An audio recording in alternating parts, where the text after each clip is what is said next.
Okay.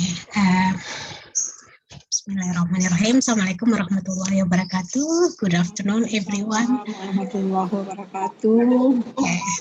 Welcome to the second session, the parallel session of International Conference on Gender, Culture, and Society, held by Universitas Andalan and also ICGCS. Welcome to the parallel session. I, Vitriani, as the moderator, will lead the discussion, our discussion today. We have actually six presenters today, and then we have a very tight schedule. That's why we will start punctual. First, there is the first speaker for today will be Rika Handayani from Universitas Andalas. Are you there? Saya. And then, okay, thank you, Ibu Rika. And then the second one is Ibu Ike Revita from Universitas Andalan as well. Sudah ada kah? Is there anyone? Hopefully, she will join soon. And there is also Bapak Idrus from University of Tsukuba. Hopefully, he will join soon. And then there is also Ibu Sulastri from Universitas Andalas. Okay, thank you. And there is also Ibu Tri Murniati from Universitas Jenderal Sudirman, Purwokerto. Have you? Sudah? Not yet? Okay. And, yes, I'm here. Okay, thank you so much. And there is also Ibu Resti Maudina Septiani from Universitas Andalas. Have you joined? No, not yet. Yeah, probably. Okay, she will join soon. Okay. Thank you for all the presenters today. We have we will start in 2 minutes about to start this parallel session, and every presenter is only have 15 minutes for question and answer, for a presentation, and also followed by question and answer. Please make sure that you have about 15 minutes to cover all, and then let's say 10 minutes to presentation and another 5 minutes for a question and answer. And then I think hopefully we can stop at 3.05 here. Okay, okay, and I think that the operator has already been ready with all the PowerPoint today, and make sure that okay, and make sure that before your PowerPoint will be shared by the moderator or the presenters, it will be fine. Okay, I think we can start with the first presenter here, Ibu Rika Handayani from Universitas Andalas. Okay, she will talk about the female subjectivity in Mohja Kaf's The Girl in the Tangerine Scarf. Okay, for this information, okay, this also the theme of, of course, the theme of our parallel today is about gender, language, and literatures. So most of the all of these paper talk about literatures and languages, and also about related with gender, of course. Okay, to Ibu Rika, I think you you may start. Thank you. Okay. Excuse me, Ibu Witriani. Please. I think I have sent the revised one to the committee. The PowerPoints. Yes, I think yeah, we have already got the PowerPoint. Are you going to present by yourself, or the operator will share it for us? Of course, the operator, but I have sent the revised one. Oh, okay. Yeah. Okay, you need to revise it first. No, I mean I have sent the revised one to Ibu Ola. Mr. Regi, have you received the revised one? You mean that it, okay, Burika. it was wrong? I will get it as soon as possible. Hello? Hello? Hello, Mr. Okay. Regi? Yes, Burika. I will get the PowerPoint as soon as possible. Okay, okay. Okay. Ibu Rika, please.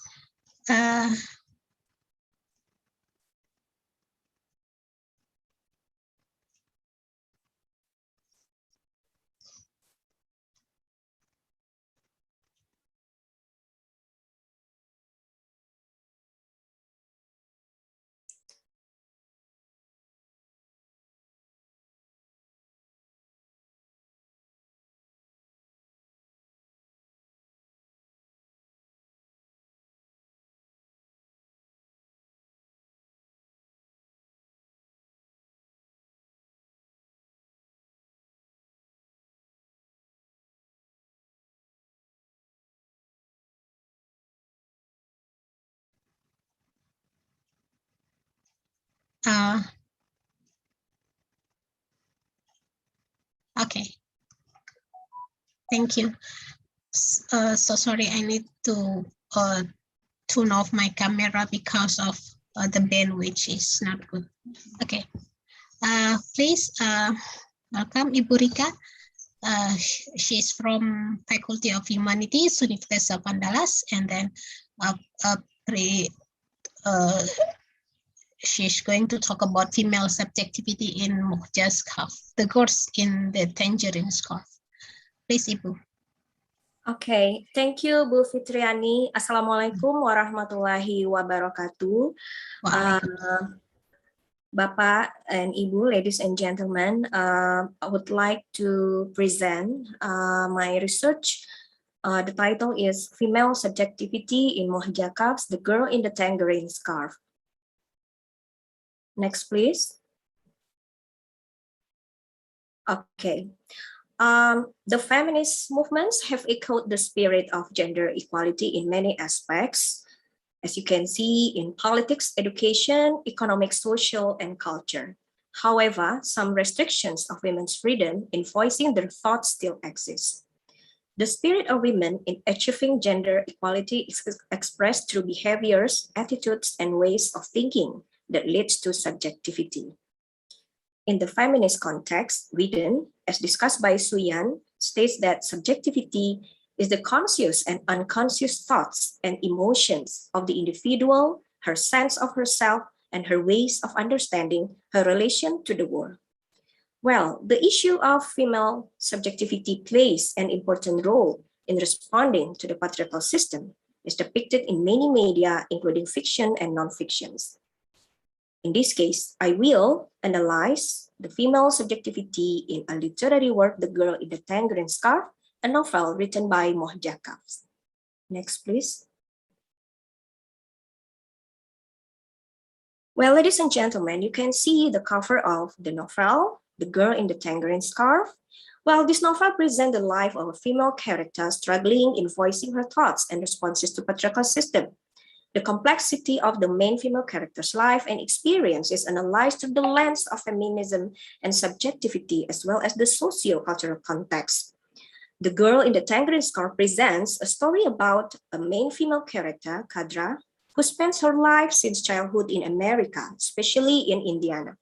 Coming from Syria, Kadra experiences many challenges in her life, due to her background as a woman and as a Muslim in America. The patriarchal values patronize her life. However, she struggles to question the patriarchy by expressing her thoughts and behavior. Next, please. Next, please. Well, this novel has been analyzed through some very few studies. So it is Barbara Hampton who analyzed this novel from sociology of religion. Firoza Ameri, she applies Orientalism in scrutinizing the issue of how female experience rewriting women's identities and experience in contemporary Muslim fictions in English.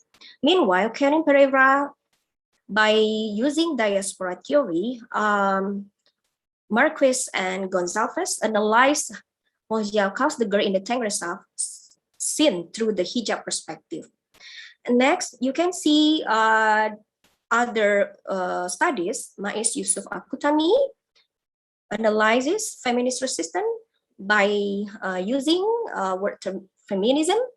And Rika Handayani in 2016 also analyzed the identity of immigrant Muslim in both novel American Dervish and The Girl in the Tangled Scarf. Suraya Sulaiman also scrutinizing the issue of negotiation of Muslim women's rights and identity in American diaspora in Mojalkav's The Girl in the Tangled Scarf. She applies Islamic feminism. And Rika Handayani also studies memaknai marginalisasi in the Girl in the Tangerine Scarf by Mojalkav. She refers to narratology and marginalization in revealing this issue. Next, please. Okay. Regarding the method of the research, the main method of the research is a qualitative method, which is a scientific method of observation to gather non-numeral data. And this method is focused on the definition, the description, as well as the characteristic of the things. Well, what about the theories? I refer to patriarchy proposed by Sylvia Walby. And as she said that patriarchy is a system of social structure and practices in which men dominate, oppress, and exploit women. Patriarchy is an attempt to perpetuate the power of men and marginalize women. Ironically, Delphi and Stacy state that patriarchy is considered as common, specific, and primary oppression of women. Next, please. I also provide the theory of patriarchal binary thought by Helen Sixu.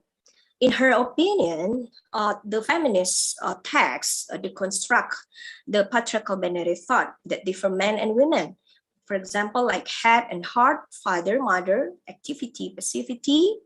They represent a hierarchical position where man is the superior and women is the inferior. And it also about gender theory. Wesley states that gender results in hierarchies that privilege or devalue one's sex identity. And when the privilege is embraced by men, women will struggle for their rights. This triggers feminist movement. And the example of feminist movement is female subjectivity. Whedon proposes subjectivity, as discussed by Suyan.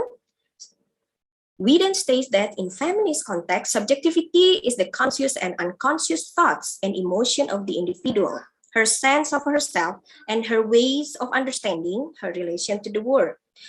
And Battersby elucidates that biological categories attributed to women are socially and historically constructed. Next, please.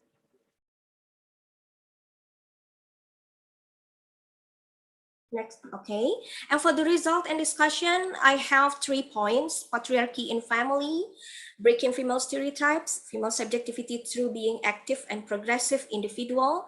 And the last one is expressing subjectivity, hijab, travel, and identity. Next, please. Okay, this is patriarchy in family, parents and husband as the patriarchal agents. Well, for Kadra, she lives in a difficult situation where her parents instill Islamic teachings very strictly and arrange marriage for her. And unfortunately, this patriarchal culture is continued by her husband. Related to this situation, Since Kadra and her husband is from Arab, so Al-Mutawa said that in Arab society, the role of a family and school is very important in teaching values related to women's dependence on men. Therefore, women are educated to be good wives at school. And however, this does not apply to Arab men who are not obliged to learn how to be a good husband.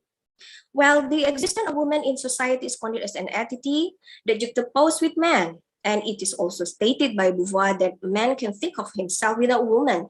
She cannot think of herself without man, and then she is divine and differentiated with reference to man, and not he with reference to her. She is the incidental, the inessential is opposed to the essential. Next, please. Another point that I analyze is the issue of breaking female stereotypes, female subjectivity through being active and progressive individual. Kadra, as the female main character, expresses her way of thinking towards patriarchy through several actions. For example, when she is forbidden to ride a bike by her husband, she responded by saying, "Show me where in the Quran it says women can't ride bikes in public." She rejects too much view regarding Islamic teaching, and then her subjectivity is strengthened by having an abortion, as she is not ready to have kids. She states that, "I don't think I can stay with Juma without changing who I am, who I essentially deep down am." Kadra's subjectivity in this case can be categorized as two. First, when it relates to abortion. Kadra, as the main female character, she has authority on her own body. And finally, she decided to get divorced. In this case, she is independent in deciding her own life.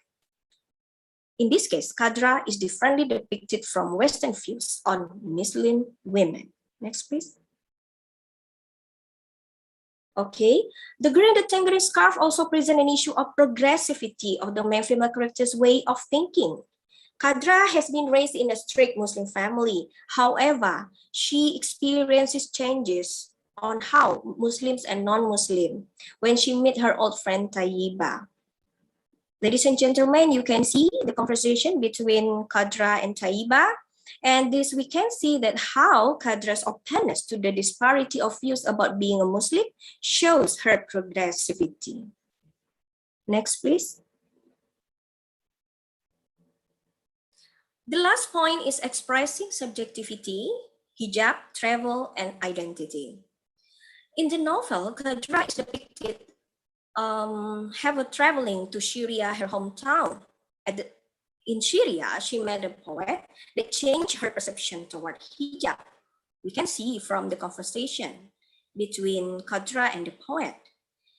And Kadra experienced an identity crisis. She began to think the meaning of religion and hijab for her. Kadra is then described experiencing an incident where she accidentally allowed herself to no longer wear the hijab. Well, at the time, Kadra realized that veiling and unveiling are part of the same process. Next, please. Next, please. However, Kadra finally realized that hijab was an important part of her life, especially when she learns from her own how her mother struggled to wear the hijab because it was banned by the Syrian government. And then she decided to continue wearing hijab.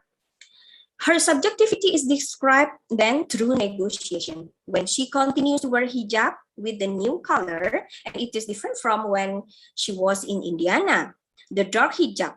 Yeah, Kadra's dark hijab was the symbol of her resistance toward American government. Meanwhile, her tangerine scarf is a new look of herself. This color symbolizes the new figure of Kadra. From Syria, Kadra decided not to move to Indiana, but she chose Philadelphia.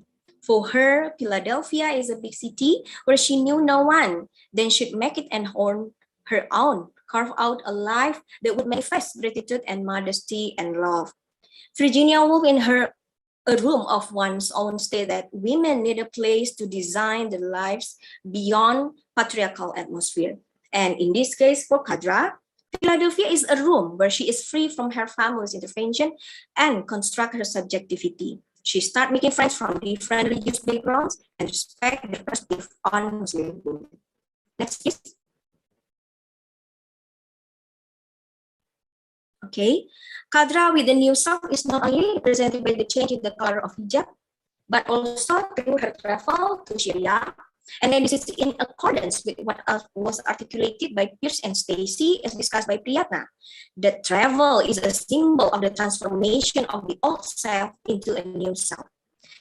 Kadra's mindset is dynamic. In this case, the old self of Kadra is having a narrow view of the meaning of religion and hijab in her life, which is only a ritual. Meanwhile, Kadra's new self is someone who has the perception that worship or hijab must be based on personal awareness and without coercion. Next, please. Hijab and political situation in America after traveling from Syria. Her subjectivity continues as she refuses to take off her hijab when she is in a crowd. This is happened in Indiana. Yeah, this forces her friends to me to remind her to take off her hijab. Well, however, Kadra has a different view regarding the use of her hijab. For wearing her hijab. For Kadra's character, hijab is something valuable, not just clothes. As she said that it's my connector, it makes me feel connected to the people in my family, my most, where I come from, my heritage. The girl in the tangled scarf shows Kadra's dynamic identity in relation to hijab. Her decision to maintain her hijab shows that the hijab represents historical value for her, as the hijab is associated with with her heritage. She insists not to take off her hijab as she preserves her identity as a Muslim woman, although the political situation in America is not safe for her. Next, please. Okay, Bapak Ibu, as the conclusion, the novel The Girl in the Tangled Scarf voices how female character has feminine spirit through her subjectivity.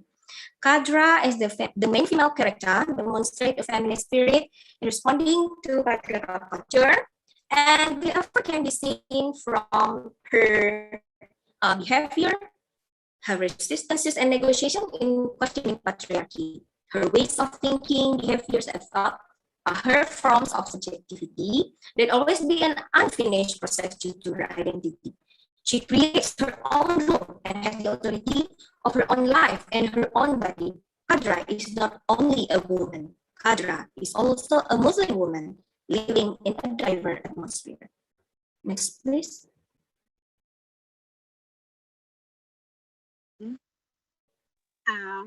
Ibu Rika, I think Yes. time is up. Okay. Thank you. Okay, thank you, Ibu Rika. I hope that we still have a time for question and answer, but unfortunately, we don't have already got 15 minutes, and to continue with the next speakers after this, and then to make sure that, okay, if we still have the time, we can get back to your what is that, continue with this. If you still, yeah, probably for the audience, if you have a question to Ibu Rika, you may text to the chat box, so we can see if we still have a time, and then we can discuss after all the presenters present his or her own paper. Is it okay? Yeah, Okay. that's very nice, Bu Rika. interesting. Yeah, thank you. Sorry. You. That's very nice presentation. It's interesting to read more about this novel. Thank you. And for the next presenters is Ibu Ike Revita from Universitas Andalas. She will talk about strategies of military in the novel, and it's nice, interesting, I guess. And then, please, Ibu Ike, have you been there in the room? Yeah, yes, Okay. I am in, Ibu Witriani, yeah. Okay, you have the same time. Okay, we have about 15 minutes to finish all this presentation and also question and answer. Okay, thank you. Okay, thank you, Ibu Witriani. Bismillahirrahmanirrahim. Assalamualaikum warahmatullahi wabarakatuh. Good afternoon, ladies and gentlemen. So in this moment, I would like to present my paper. The title is The Strategies of Minangkabau Women to Request as Depicted in Novel Arini Bias Rindu. And this paper is written by 3 authors, and me, Ika Revita, and then I have Rofika Trioclarise. Alhamdulillah, she is here with us, and also Farah Anindya Zalfike. Next, please.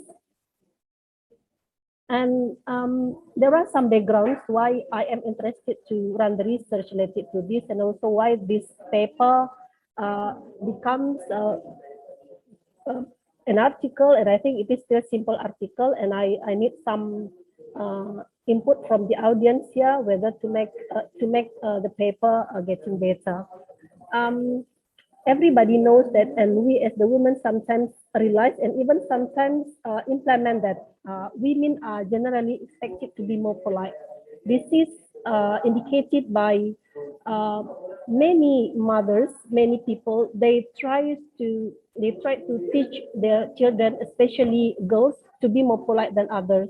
Even me myself, I admit that when I teach my daughters, I will say that you must behave politely because you are girl.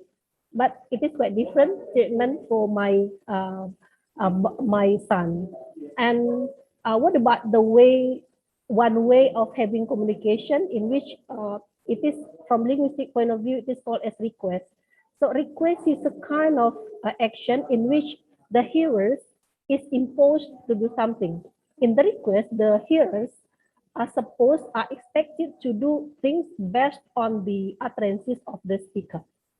So request is related to imposing others. So if we have something to do with the imposement, so it must be closely related to the aspect of politeness, and especially for women, especially for girls, they must do requests politely. Next, please. And I explained already the definition of the request itself. Many experts propose the idea about the concept of request itself. In a request, there is an action. The action is proposed to ask someone else to do something. In the request, the hearers are supposed to act based on the instruction. So the hearers will react based on the utterances, based on the content of the request itself. That's why request is of great possibility to threat one's face. When we are doing request, there is a great possibility that the utterances will threaten the hearer's face. Next, please.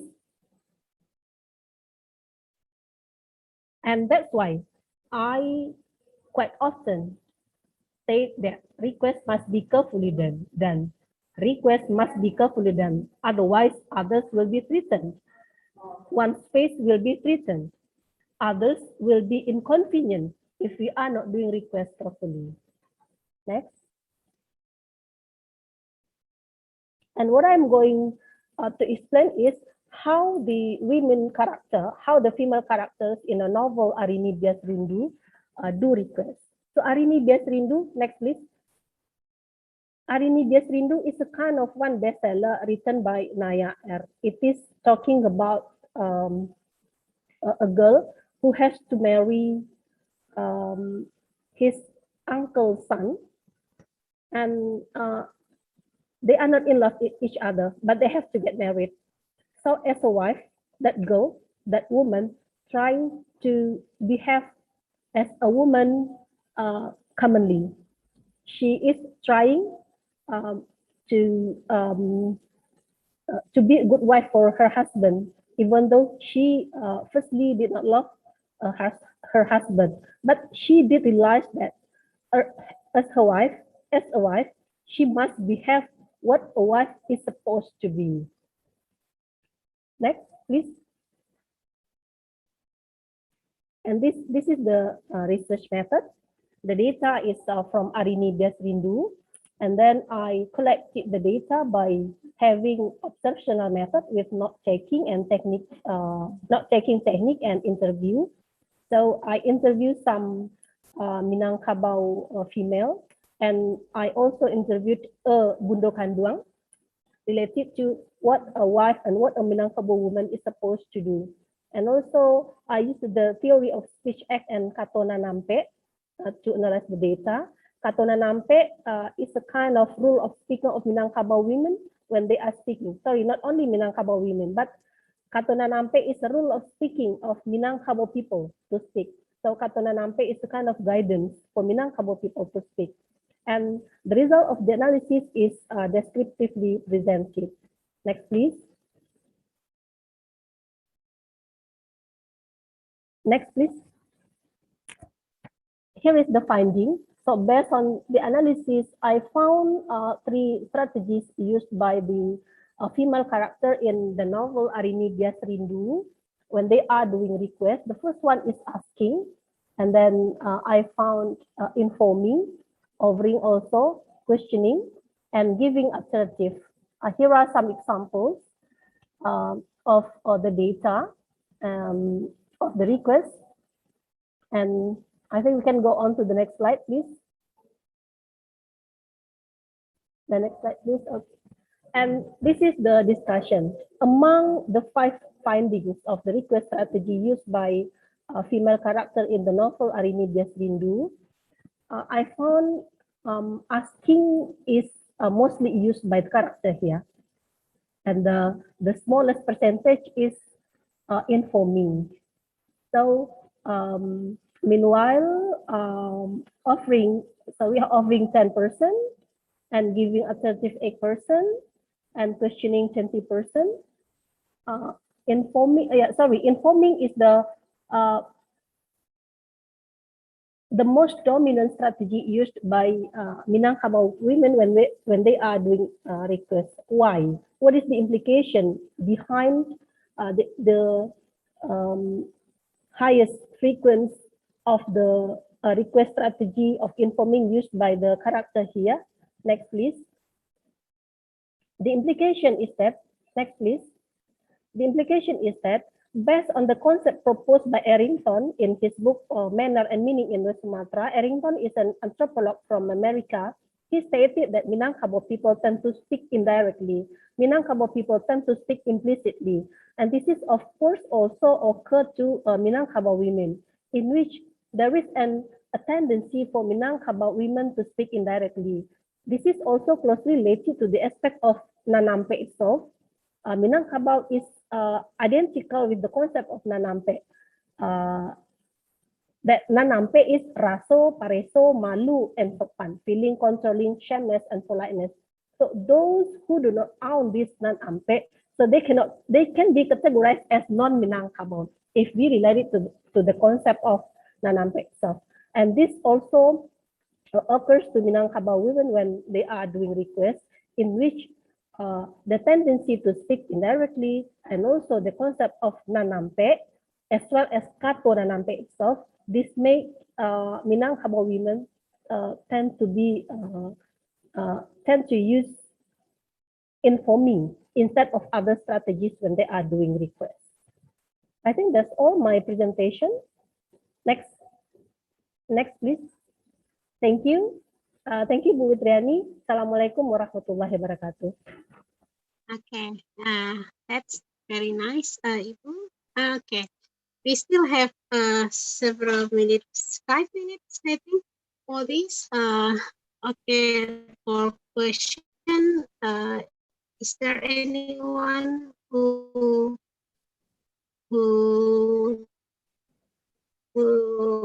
wants to ask for Ibu Revita? Yeah, we have 6 minutes for Q&A.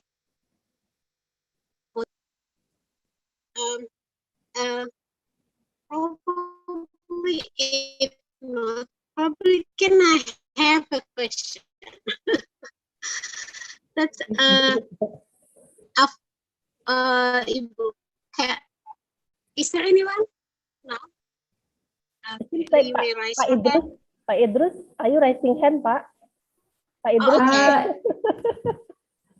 Oh yeah, please, Pak Idrus, please. I'm sorry, I touched the screen. I'm sorry, I did not want to I question. thought that you are raising your hand. Okay, I'm sorry. Ibu Witri, I have a question. Okay, please. Okay. I have a question for Ibu Rika. Thank you so much for your presentation. I really enjoy it. I was wondering, because the author Moja is from Syria, do you think, what do you think about the author's background and personal experience? Is it reflected in the novel, or what do you think about it? I'm just curious. Thank you. I will answer directly, Bu Fitriani. Yes. Yes. Is it to Ibu Ika or Ibu Rika? Ibu Rika, sorry, to Ibu Rika. Okay. Okay. Okay, Bu Fitriani. Thank you, Bu Tri. I think you know Mojaka. I think she was your, I don't know, your supervisor for your PhD. Okay. Yes, she is from Syria, and her viewing from her biography, she has a long story about how Muslim women, especially living in diaspora context, in this case in America. Well, yes, Mojakov has published several literary works, and they are poems and as well as the novels. And her thoughts, especially her feminist thoughts, cannot be separated from her background as a Muslim woman. And her diverse atmosphere, which is in America, also influence the way she presents or expresses her ideas, where the intersection of race, class, and gender appear in her literary works. If I'm not mistaken, her poems, emails from Sarazat, I think Ibu Tri, you know it. And then, from her literary works, we can say that Mojakov's promotes a feminist spirit, and then many researchers, many scholars have analyzed this, and of course, it cannot be separated from her background. And she is not only a Muslim woman, she is also a feminist scholar, a Muslim scholar, and then her family background also influenced the way she voices the feminist spirit. Thank you. Thank you, Ibu Rika. Much. And then I think we can continue with the next presenter. Yeah, we can. Okay, for those who has a question, please you may write in the chat box first, and then we can continue with the next presenter is Bapak Idrus from University of Tsukuba, right? He will talk about the translation of men and women's words in the sentence final practice, a case study on Me Tante, Conan Comics, for 42, right, Papa? Yes, thank you. Okay, that's Thank you, interesting. We talk about moderator. comic Conan. Okay, please. You have about 15 minutes to finish off. Good afternoon, ladies and gentlemen. Let me begin my presentation about the translation of men's and women's words in sentence final articles, a case study on Metante Conan Comic, volume 42. Next slide, please.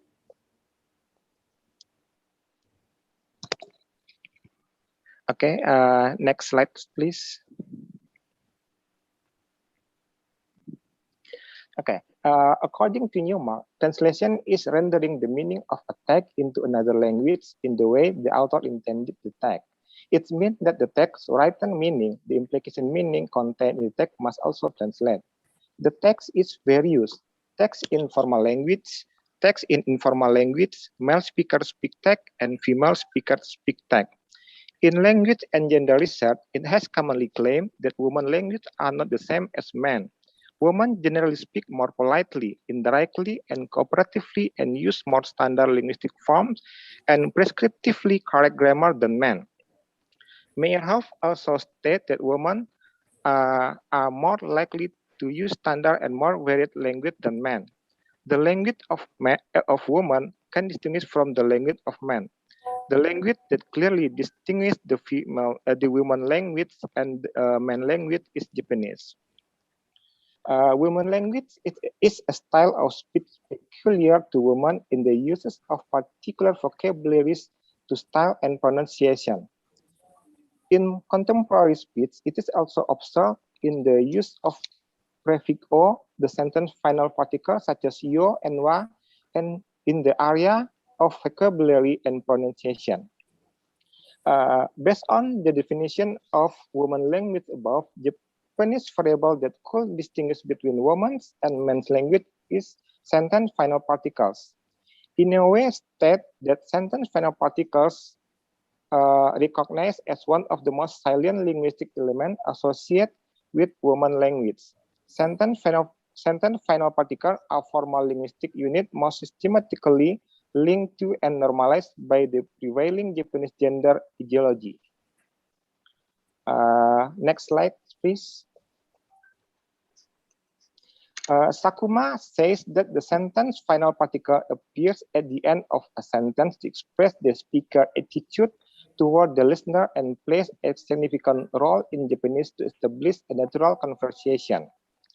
The presence of sentence final particles in sentence causes the conversation to become natural because the speaker can express what he feels and thinks according to the function of the language expressing feeling.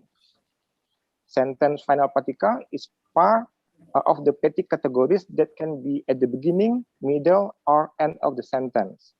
Krida Laksana stated that these petty categories function to start, maintain, confirm, or end the conversation between the speaker and the listener. Next slide, please.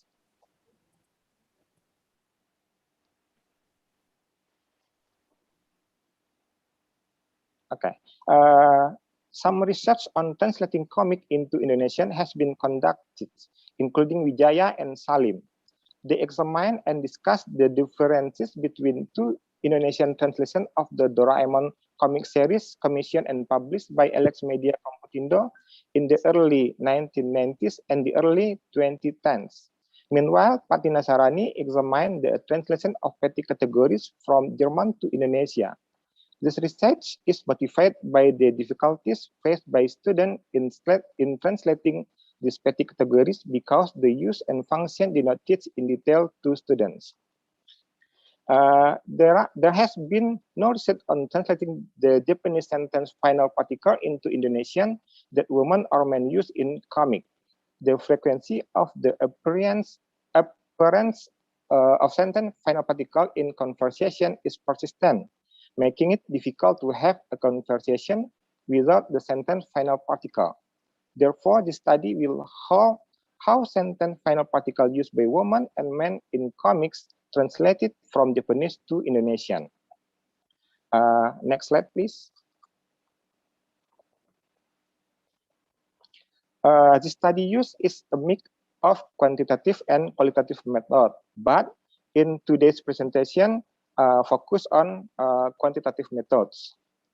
The source of this research data is Metante Conan Comic, Volume 42. The reason is in Volume 42, characters that appear vary in terms of gender, woman and man, age, adult, teenager, children, origin, Tokyo, Osaka, and foreign.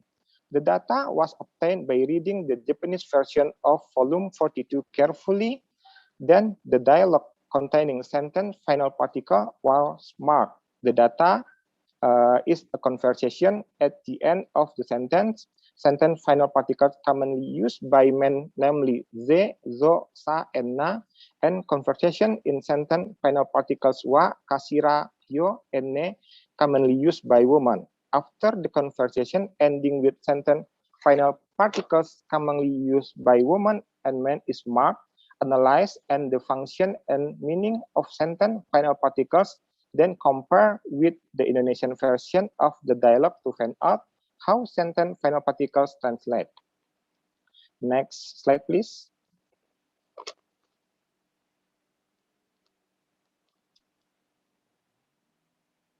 Okay, this is the result of my research. Sentence final particles ze, zo, sa, na, wa, kasira, yo, and ne in main Tantekonen volume 42 can see in the table. Okay, next slide, please.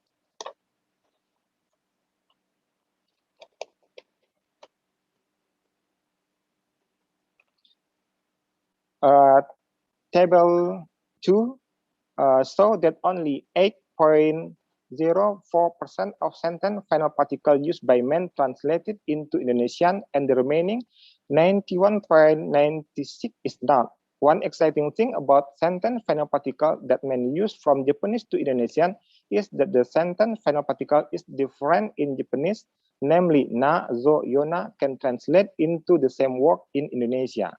The following is the sentence final particle translation data that men use in the Japanese to Indonesian. Next slide, please. Sentence final particles na in 2, 6, and 7 are variation of sentence final particles ne attached to a sentence that is a statement.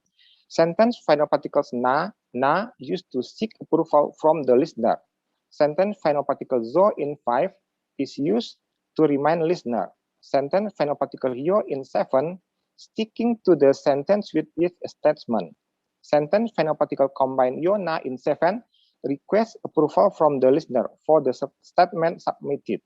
As for the translation, sentence final particle na in 2 is ya. Ya is in the Indonesian language belong to the petty categories that asks for approval from the listener when used at the end of a sentence.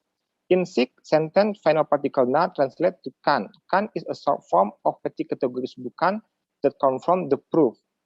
Meanwhile, yona in 7 also translate into kan with emphasized statement that the speaker and listener equally know. Next slide, please. Table 3 show that only 10.29% of sentence final particle used by women translate into Indonesian.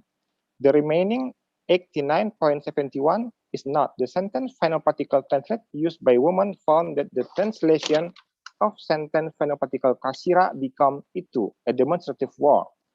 On the table also found punctuation, which is one translation of none. The translation of data on how sentence final particle used by women translate into Indonesian. Next slide, please.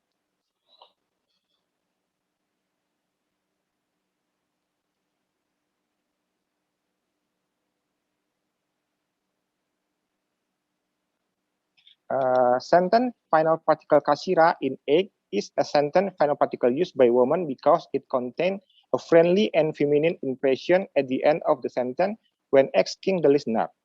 Sentence final particle no, which is compounded by sentence final particle ne in 11, 12, 13, is used by women asking for explanation to others. The conversation which ends with sentence final particles no show the similarity between the speaker and the listener. Sentence final particle ne in 11, 12, 13 indicate that the speaker asks for approval from the listener. Finally, in 14, there is a sentence final particle wa, which is generally restricted to be used by women in standard Japanese statement sentence whose function emphasized slightly. Sentence final particle kasira in 8 translate to itu, a demonstrative word that indicates something. Sentence final particles in 11 translate into categorisia, which serve to seek approval from the listener. Meanwhile, the sentence final particles none in 12 is not translated into a specific word, but rather language punctuation, which indicate the sentence is a questioning sentence. Then the sentence final particles noyo in 13 translate into petty categories kan, which is a short form of the word bukan, confirming the proof. Finally, the sentence final particle wane in 14 translate into the petty categories de, which state approval of something. Next slide, please.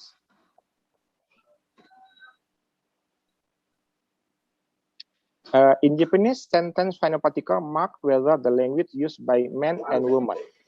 Sentence final particle in Japanese become petty categories when translated into Indonesian, which no longer exhibit the man or woman language characteristic as in Japanese.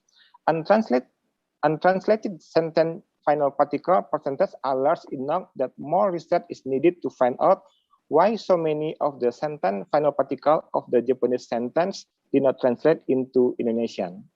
Next, please. This is untranslated sentence final particle sample. Next, please. Next, please.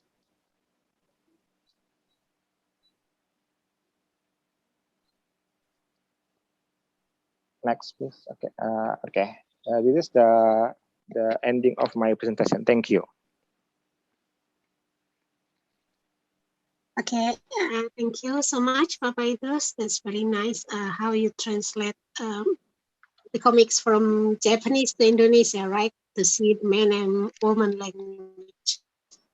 Okay, we still have 2 minutes, I guess, to talk about, to have question and answer, maybe one question from the audience.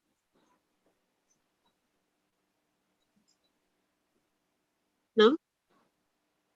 Okay, I think today is one of the, what is that, the only, what is, translate, theme for translate and translation Bapak Idrus talk about that's comic. Probably, sorry. Yeah. Hello. I'm sorry, can I ask a question? Okay, please. Bapak Pujo ya. Okay. Yeah, my name is Pujo from Unsud. Well, Pak Idrus, I'm going to ask you the difference or the translation of Indonesian version in the Indonesian version. Do you think that this is because of the language matters, or do you think that because the translator's ideology in which he or she choose not to what is it, to support certain gender? Thank you.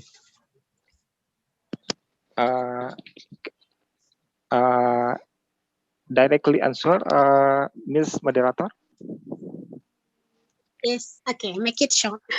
Okay. Thank you. I think in translation, sentence final particle from Japanese to Indonesian, Indonesian translator still didn't know how to translate it, because in Indonesian there is so many. There is no sentence final particle in Indonesia, but we can use petty categories. There is so many petty categories that we can use that equivalent to Japanese sentence final particle. I think it is my short answer today. Okay, thank you. Okay.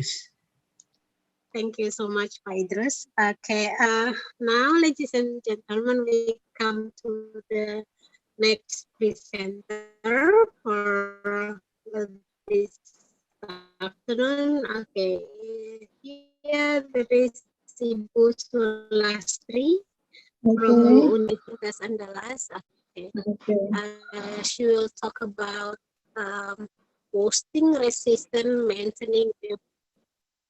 Are you there? Okay. Okay. Okay.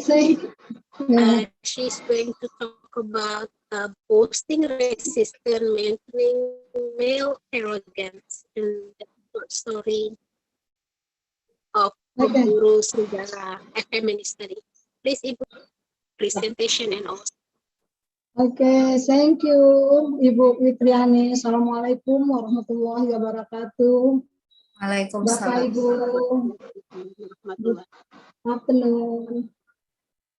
Okay, the title of the paper today is Busting and Resistant Maintaining Male Arrogant in the short story Pemburu dan Serigala and Feminist Studies. background, the substantial reason to take Nafi's date. Number one, the author is really proud to be Minangese, where Minangese had matrilineal. But the author has been taught just a few about female figure. It even seems that he avoided to talk about it. The calm question: why did he about talking about women? Not when the conflict and to play safe, because he has the happen to be matrilineal system. Young brought to form this consciousness would appear, namely sensitivity and about personal healing, and sensibility and about responsibility feeling. Because literally, next slide number 2, yeah. Because literally and social, unrevolute, visible in a visible thing, it also so contrary thing. So emotional flow and sensibility and outer in context under his consciousness will be seen in the language he used. Therefore, to the see how man is a matrilineal system, how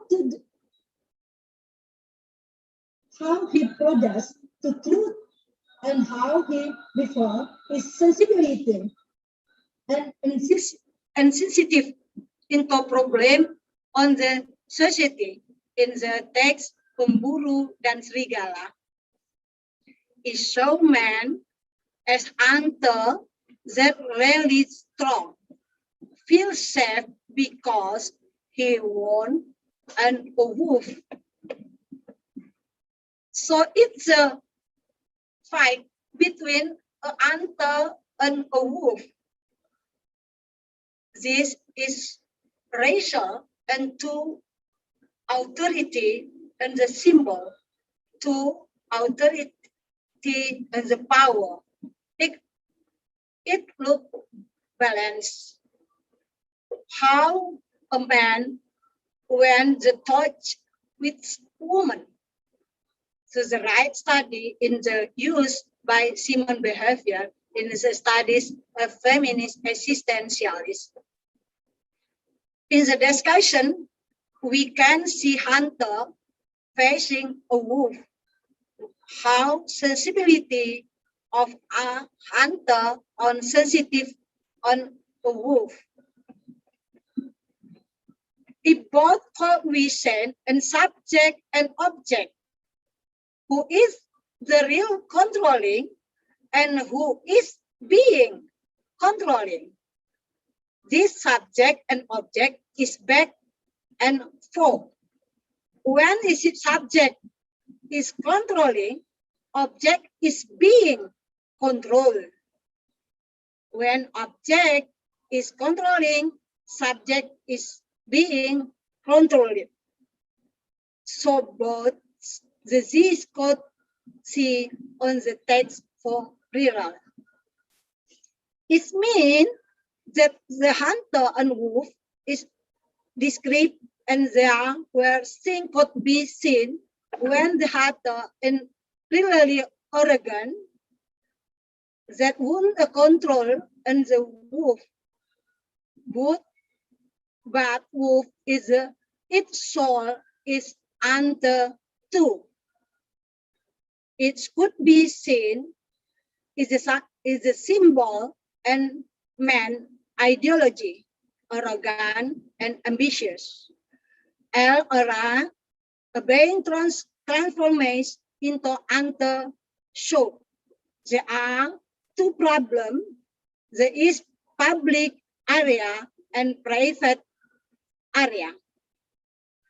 How man being in private room, then have discussion with his wife and the children. What does he want in the house? What is public space?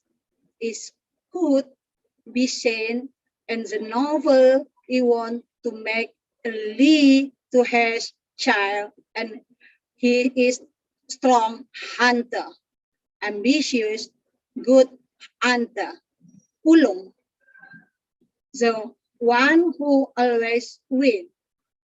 But when his children who wish build in the public area, he felt humiliated, so between the power and servant, also back and forth.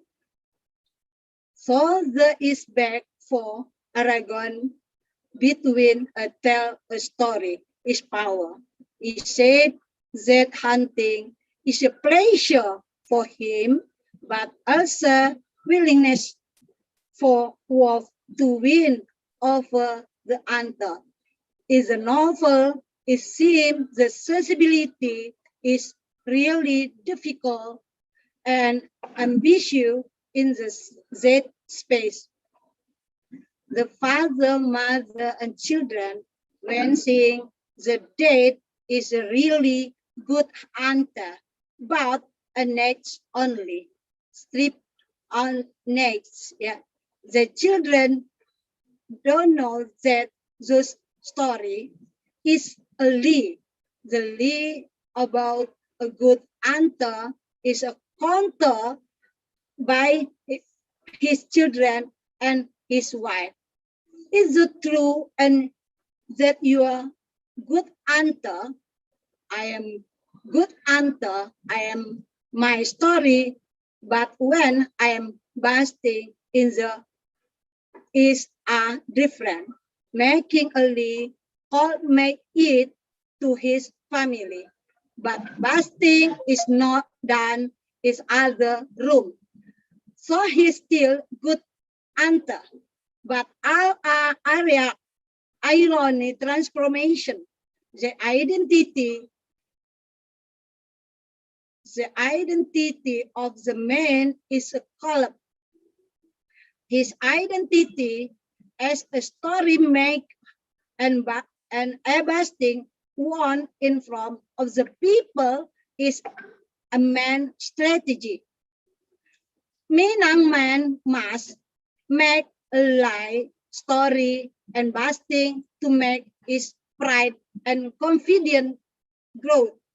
Is need to be sharpened because is the assistant to he need to learn for a long time. So he can survive in matrilineal. He has like as about the storm.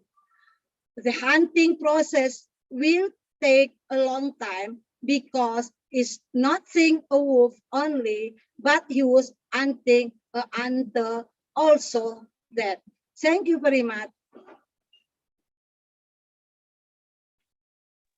Okay, Ibu, thank you so much. I think there are 2 minutes left. Okay, is there any questions? That's interesting. Short story ya Ibu ya. Okay. Pemburu dan serigala. Pemburu dan serigala. Yeah.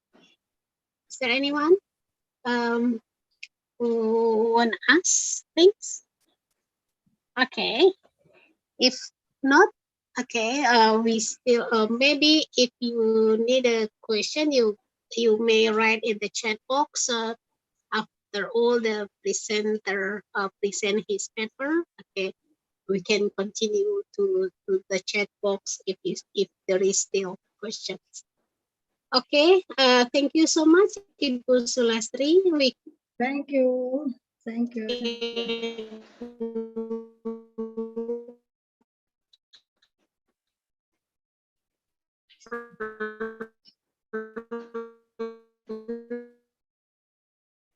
Now we continue to the next. Ibu Tri Murniati, yeah, she's from Universitas Jenderal Sudirman Purwokerto, Unsud. Okay, she's going to talk about the portrayal of Japanese woman in selected Wajinah songs. Okay, okay, Ibu, you need to all presentation and also question and answer, please. Thank you, Ibu Witriani.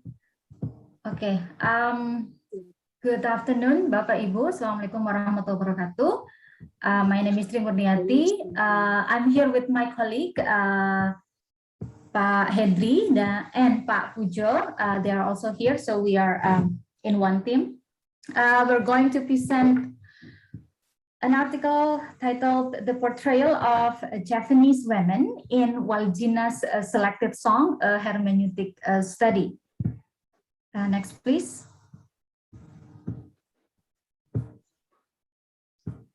Okay, so in some research conducted in Indonesia, one of them is by Qurratul Uyun in her article titled "Peran Gender dalam Budaya Jawa." So she notes that she noted that there are 24 roles entitled to women and 17 roles entitled to men. So what we can see here that there is an imbalance roles and duties for between men and women in the household, and this indicates that there is an indication of women experiencing double burden. And in a different research conducted by Tri Ratnawati in his article titled "Konsep Dadi Wong dalam Perspektif Wanita Jawa," so she mentioned that women are taken as belonging, completing men's pride, like Turongo or riding animal, and then Pukilo, bird pet, or like a hobby, and then Wismo, a house, and then Churigo, weapon and skill. And then the last one is Wanito, a woman or a wife. So from here, we can see that women, in this case, is considered equal to riding animal, vehicle, a hobby, a house, or a skill owned by a man. So this is interesting because what history has noted about Japanese women, it tells a different story. So for people in Yogyakarta, for example, they are no stranger to Nyi Roro Kidul, the queen who reigned the South Sea, even though this is like a mythical, but slash reality. And then in every coronation of the king of Yogyakarta, obtaining the queen's blessing will be mandatory. And then we also know that there were Japanese women from the history who were successful in managing a kingdom. For example, the story of Queen Ratu Kalinyamat from a book written by Eni Juwaria, and also Sumanto Al-Qurtubi also talk about the success of Ratu Kalinyamat in his book titled Arus Cina Islam Jawa. So what can we see here? And we also know Kartini, who was also a figure of a great Japanese woman.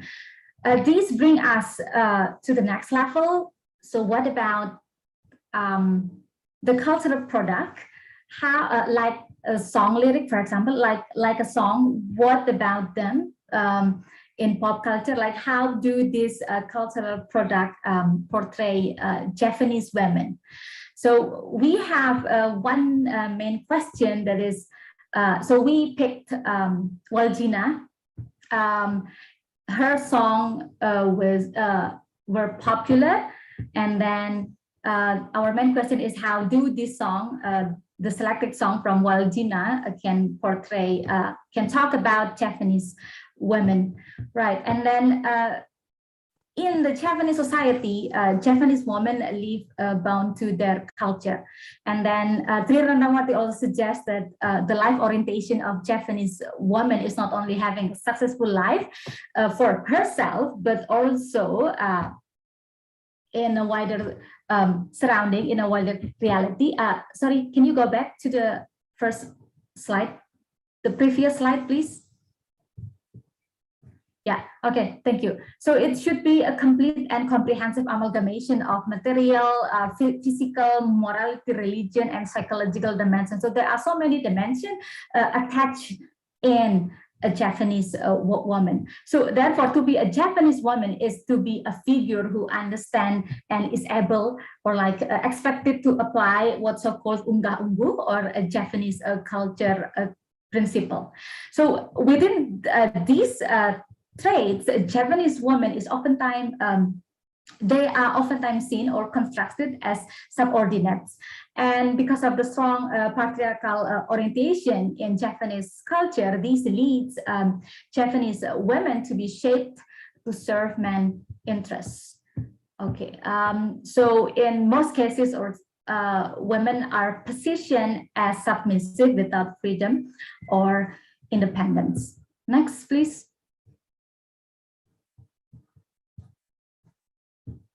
Next slide, please. Okay, thank you. And then, so as mentioned before, that we are going to use song lyric, especially Japanese song from Waljina, to explore this Japanese women portrayal. So Japanese song in general interpreted as a lyrical song using Japanese language. And then we know there are pop roncong, pop Jawa, campur sari, and etc. And then Waljina is one of the figure who has popularized what's so-called langgam Jawa or Japanized subgenre of keroncong that combine element of Japanese gamelan and keroncong. So Waljina popularized the song in the 60s and 70s, and then some of her song, for example, Walang Keke, becomes a national hits. Next, please. And then what is interesting is that because the song were popular in the 60s and 90s, it is interesting to know the socio-political context of the song, like because Indonesia has undergone a shift in the political regime from the old order to the new order. I think it is already, what is it, a general or like a public knowledge how women is shaped in a certain way during the new era order. All right, next, please. So we are using, so we use the qualitative method, and then everything or the result will be displayed descriptively. And then we took 3 songs from Waljina, and then therefore her songs are taken as the primary data. And then for the secondary data are taken from the literature on Japanese women in Japanese society and culture, Japanese song, and the social political context of the song. This becomes the lens for us to see how women, Japanese women portrayed in the song. So for the method, we also use hermeneutic as the method to unravel this portrayal. Using the Gadamerian hermeneutic, so this kind of hermeneutic points out to central position, which are prejudgment and universality. And this combination form a dialogue. So therefore, this kind of hermeneutic emerges as a dialogue, a dialogue rather than individual phenomenology, and interpretation permeates everyday activity with the researcher considering social, cultural, and gender implications. So this way, any aspect, any dimension in life shape the song as it is. So the song is not free from influences around when or where the song was created. Next, please. Next. So the three songs taken, they are Walang Keke, and then the second one is Lelo Ledung, and the third one is Resepsi. Next, please. So I'm going to talk about the first song, Walang Keke. Okay, so here we can take Walang Keke as a warning. If you can see this one stanza, grasshopper perch on a basket, fly off again into the rice paddy. Don't belittle me with other women. If later you are left, you'll suffer the hardship. So the song, in a way, especially in the first two lines, emerges or like, provide a metaphor.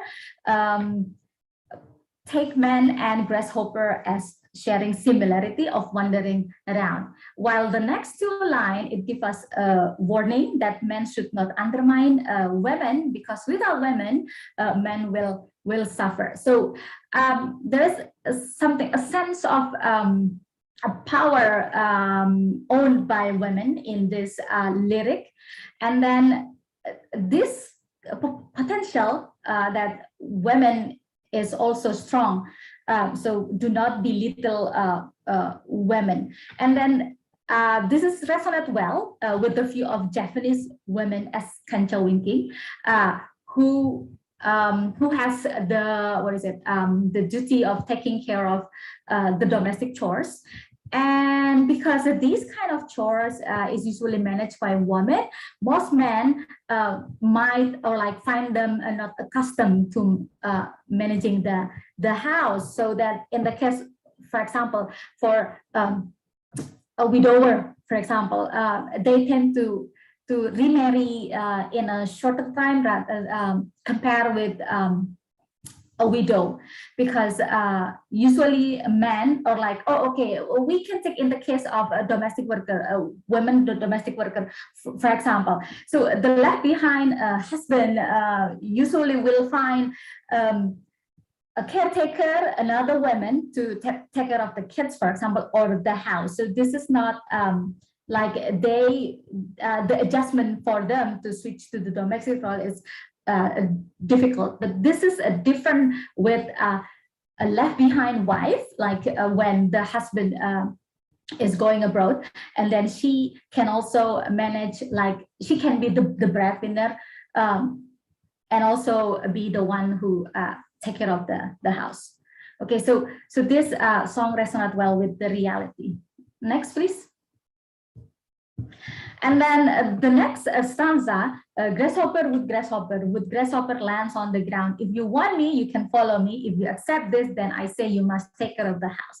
So this stanza shows women as independent, free, and also her as she as a decision maker, like because usually is it like in the Japanese culture, women follow men, but in this case, if the man will follow the woman, and then he has to take care of the house. So this really a different kind of reality from the real life. Next, please.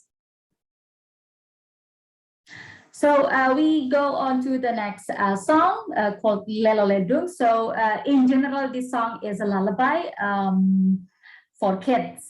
So we can say from the lyric here, hush baby hush, stop wailing, stop crying, my beautiful baby. If you cry, you lose your beauty. I hope you have a good life, be a great woman, bring good name to your parents, and be a hero for this family. So even though this song emphasis on domestic role, because women, I think in most of the society in Indonesia, women is taken as the one who take care of the kids child rearing. But however, we argue that this song also at the same time simultaneously uplifting women's potential. Like the mother say, I hope you have a good life, be a good woman, bring a good name to your parent, and be a hero for the family. So a woman also, they have an equal opportunity to grow, to have a good name, to become great, to help the country, or to develop, build the country. So we have a kind of yes. 2 minutes left. Okay, yeah, okay. I'm almost done. Thank you. Next, please. So the last song is called Resepsi, or weddings party. So we have a longer lyric here. I will not read this, but in a way, this song show us. Okay, yeah, show us the fluidity of women taking the public domain. As you can see, like in Resepsi, in the wedding party, everyone will dress up to show the best appearance. So usually men takes the public domain, but in this case, women also taking the public domain. And like perhaps, I don't know elsewhere, but in Java, for example, when you want to find a husband or a wife, people will say, hey, take someone that is pantas dibawa ke kondangan, things like that. So in a way that here women show the ability to manage the public domain, like previously the domestic and now the public domain. Okay, last slide, please. Conclusion. Next slide, please. Okay, so as a hint, in the 60s, Walang Keke brings a different ones because of the spirit it carries, the freedom, the independence of a woman, which also reflect Waljina's family experience, because she grew up in a polygamous family. So she witnessed her mom suffered of living in a polygamous family. So that is why it's like the need for women to be independent is huge. And then thereby means that as women do not rely on men, like we have to be independent. And a further interpretation brings us to the potential that women can also possess a higher bargaining position than men or toward men. And in the next two songs, the Ledung and Resepsi, which were released in the 70s and at the end of the 60s, to a certain degree, they are connected thematically, bringing the figure of women in the song framework, illuminating a women's fluidity of taking both the domestic and also the public roles or spaces. So in conclusion, we see Waljina's song provide images of Japanese women, which in our view go beyond the era when they were popular. I think that's all. Thank you so much. Okay, thank you so much, Ibu Tri. That's very nice, interesting topic. Yeah. Hopefully we have a time so you can sing the song of Waljina, popular song. Okay. Okay. The last, ladies and gentlemen, the last presenter today is Ibu Resti Maudina Sapilya. Okay, she's from Universitas Andalas as well, and talking about fighting body ideal construction in America, as expressed in Julie Murphy Dumpling. Okay, please, Ibu Resti, are you here? Okay. Okay. Thank you, Bu. Can you hear my voice? Yep. Okay. Yes. Okay. Clear. Okay. Okay, good day, everyone. Thank you for the opportunity given to me. Thank you for staying here. My name is Resti Maudina Septiani. As you can see, I'm about to present our paper, and the title is, oh, this is not my PowerPoint. I'm really sorry, but this is not my PowerPoint.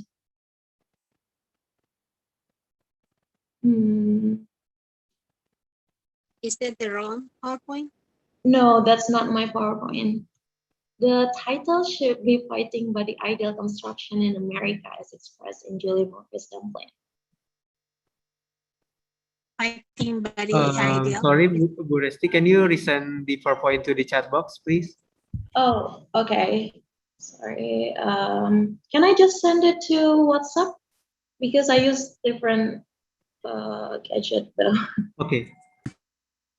Okay.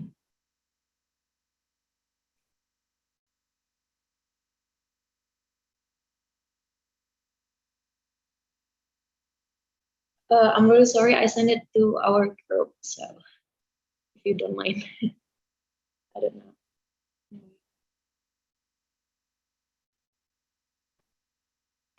You can send it directly to my number, Bu Resti. Which in one? Chat. Which one In is the chat your? box.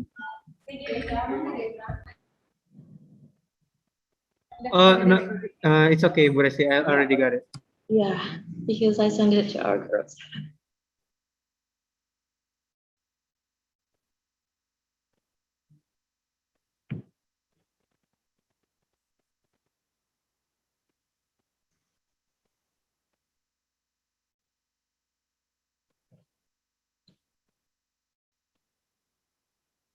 That's a little bit confusing, Resti, because your picture is in the form of landscape in the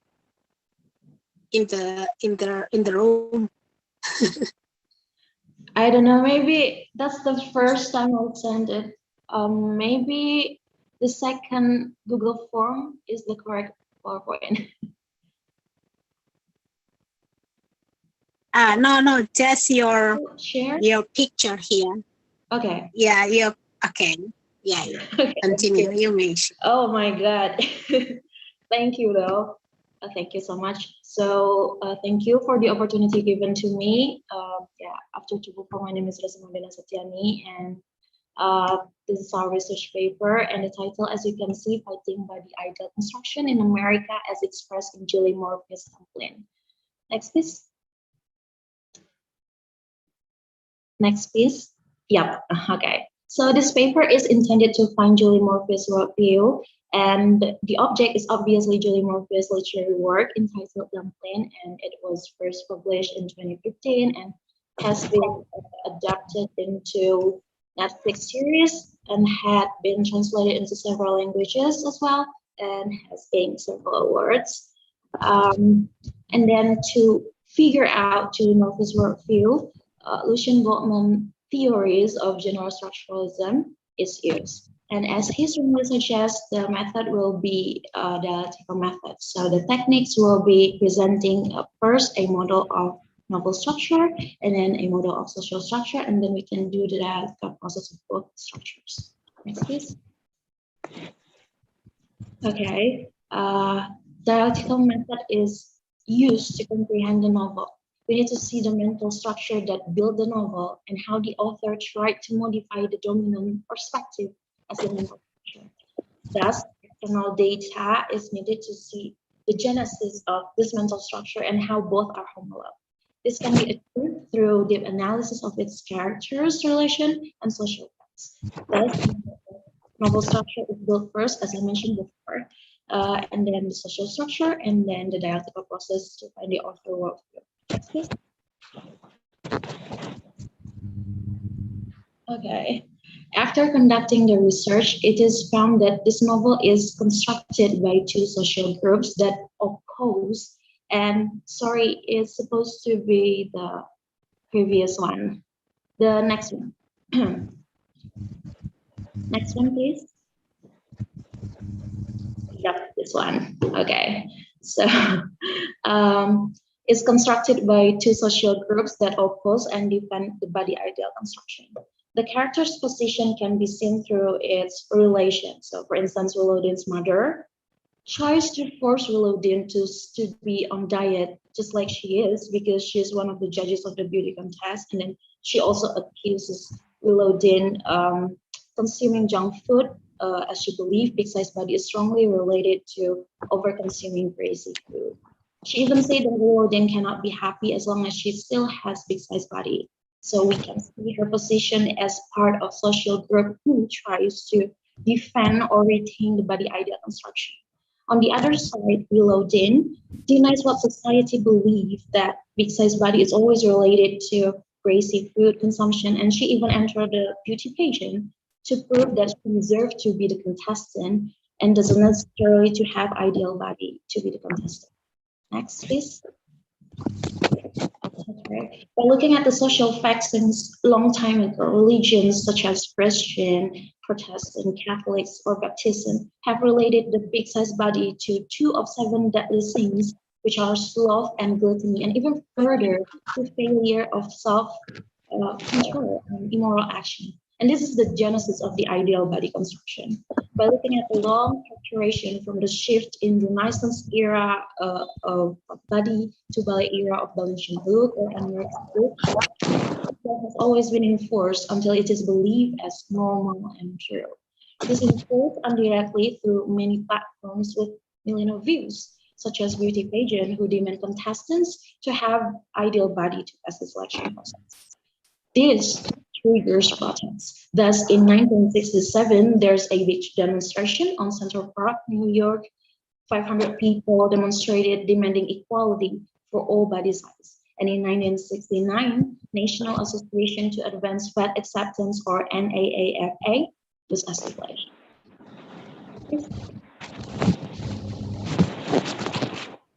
Okay. By doing the dialectical process of both structures, it can be seen, for instance, that the misperception of greasy food and big size body relation through Willowdene's mom and Willowdene relation is homolog to social facts, as explained by Lewine in Harvard publishing that a person categorized ideal by BMI who has body type who has diabetes type 2 has more risk than big size body person who has diabetes type 2. So both the novel and social structure homolog as the genesis of the mental structure that built the structure of the novel is found. The structuration of body ideal construction in both structures happened through beauty pageant, and Willowdene, just like a social group like NAAFA, tries to modify the dominant construction ideal body size. Next, please. Therefore, it is obvious that Julie Murphy's worldview is the aspiration, an expression of social group like NAFA or NAAFA, who tries to fight body ideal construction by creating an imaginary world with its character relations. Next, please.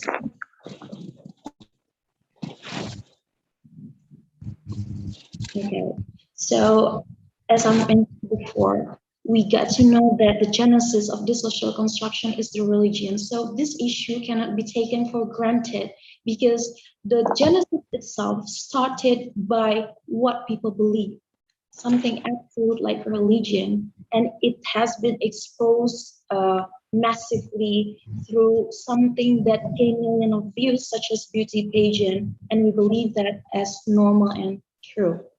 And this novel is actually not only expression of the author as individual, but also as part of social group, bigger social group like NAAFA or other social group, because Texas in America is just sample that she tries to bring up an issue, us to realize that this is not a simple issue that we can take for granted.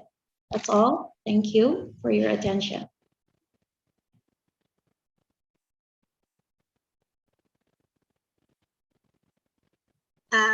Thank you so much, Ibu Resti. Okay, like, yeah, just confused to see your picture because it's not in the form of not the portrait, but in, I'm really sorry. But it's interesting. Okay, is it okay?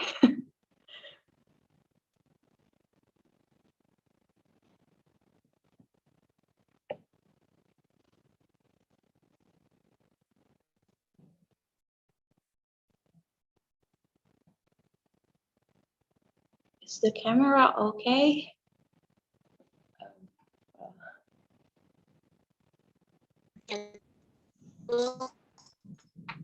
I guess related to the, what is that? Sorry, I cannot.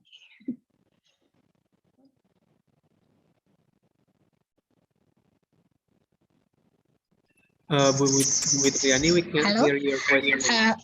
Okay, I'm sorry, I have a very bad connection. And then,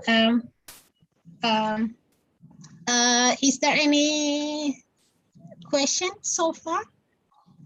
No? If not, we can, okay, I think I don't want to, it's almost 3.5 here because we have a time until 3.5 today, and it's a very nice presentation for all the presenters today, and then I really enjoy all the new things, and I hope that everybody's here in the room also have the same things. And then thank you so much. I don't want to conclude all the presentation because but I guess the one of the link idea is here we talk about what is a different idea about to see man and woman relation in the work of literatures both in the song and comics and novel and everything, and this is very rich for all of us.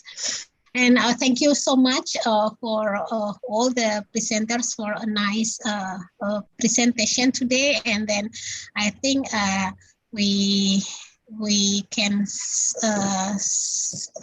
and we can stop right now. And then thank you so much, and also to the committee and Mas Regi, and also to present all this, and see you in the next conference. And I think the committee, as there is a best article at the presentation for each of these the committee will later, I guess. Okay. For any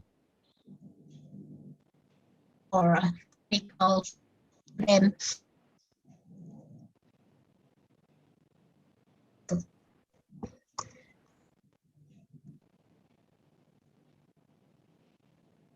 you.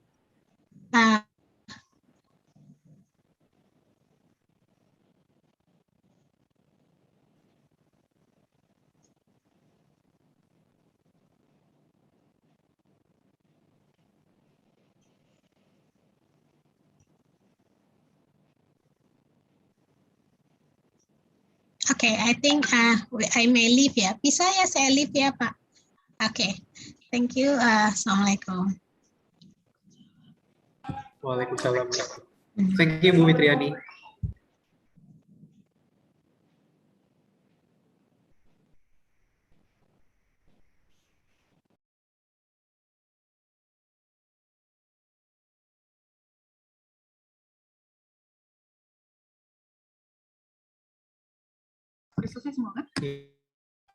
Pak Rifki, I think we can start the second session now.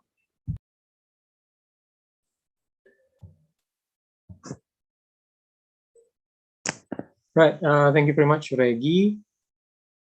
Let me make sure is all presenters here already.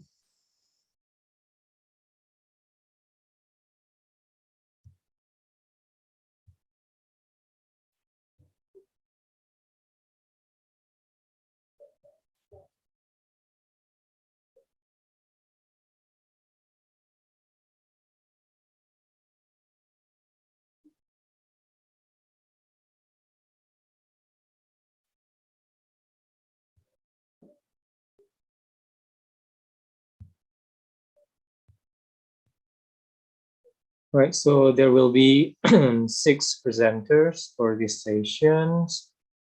Yeah, we'll be started with Ibu Rima Devi, and then Ibu Desi, Ibu Syahda, Ibu Intan, Ibu Julce, dan Ibu Seswita. So we're gonna start the presentation shortly in a few minutes. Thank you.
Bismillahirrahmanirrahim. Assalamualaikum warahmatullahi wabarakatuh.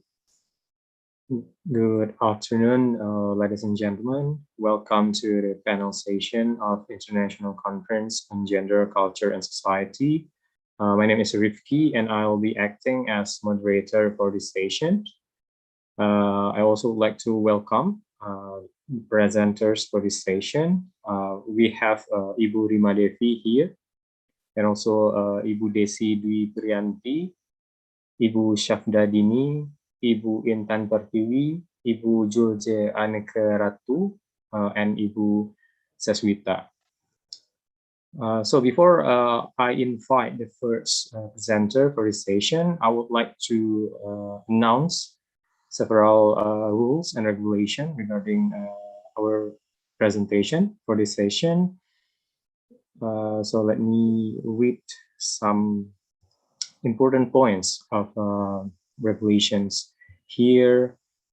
The first one in regard to time duration. So each presenter will have 10 minutes for presenting their papers, and then 5 minutes for Q&A session. So it means that each presenter will have around 15 minutes in total for presentation and also a Q&A session. And Q&A will be done right after the presentations. And then when the time is running out, please allow me to remind the presenters to end their presentation soon. So I will I will let you know through the chat box. I will remind you if if the times is running out, because we only have very limited time with 100 participants for this conference. And then I also encourage all the audience here to actively participate, because we have a Q&A session for each presenter. And because each session will also choose the best presenters. So I hope that all presenters here will do their best, because each session will have their best participants. We will select them based on several component of assessment. So you could try to give best presentation as you can. So good luck for all presenters. And yeah, I think that's pretty much the regulations for this session. Is there any questions about the rules? No. So yeah, if there is no question or comments, I would like to invite our first presenter here, Ibu Rima Devi from Universitas Andalas. Ibu Rima Devi will present her paper titled Unmarried Women and Illegitimate Children in the Ogawa Yokos Novels. So Ibu Rima Devi, the time is yours. 10 minutes.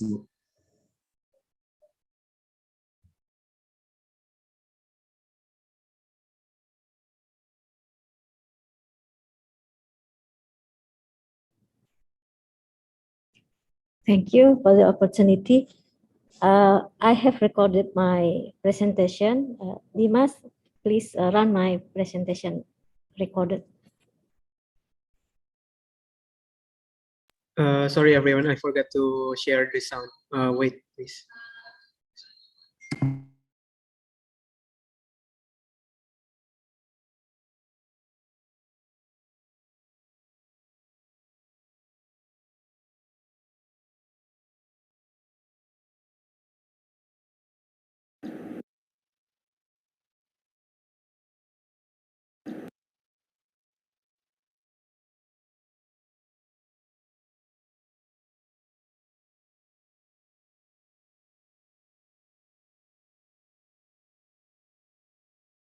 The sound is not out. Okay. Dimas, can you handle it?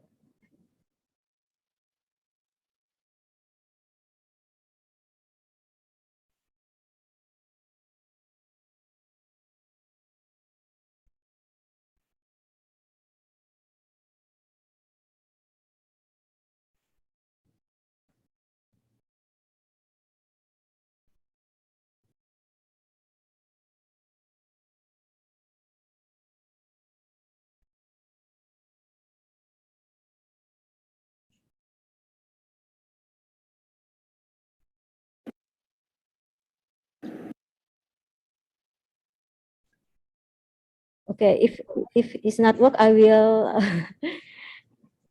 I will present live. Thank you. Assalamualaikum warahmatullahi wabarakatuh. Good afternoon, everyone. On this opportunity, I will present my research entitled Unmarried Woman and Illegitimate Children in Ogawa Yoko's novel. Next slide, please. Ogawa Yoko is very prolific Japanese female novelist. More than 40 novels and essays has been recorded. Ogawa Yoko has also received various awards for her work, including the prestigious Akutagawa Award for literary works in Japan. Furthermore, in 2020, she got the National Book Award. Her work has been translated into 13 languages, including Indonesian, and adapted into films and manga. Two of Ogawa Yoko's work, Hakase no Aishita Sushiki and Kohaku no Matataki, tell the story of women who have similarities, even though the publishing period of the two novels is 10 years apart. In both novels, there are three women characters. These three women are unmarried but give birth and raise children out of wedlock alone without any help from anyone. These three women have difficulty raising their children alone, but they are just silent and resigned to their fate.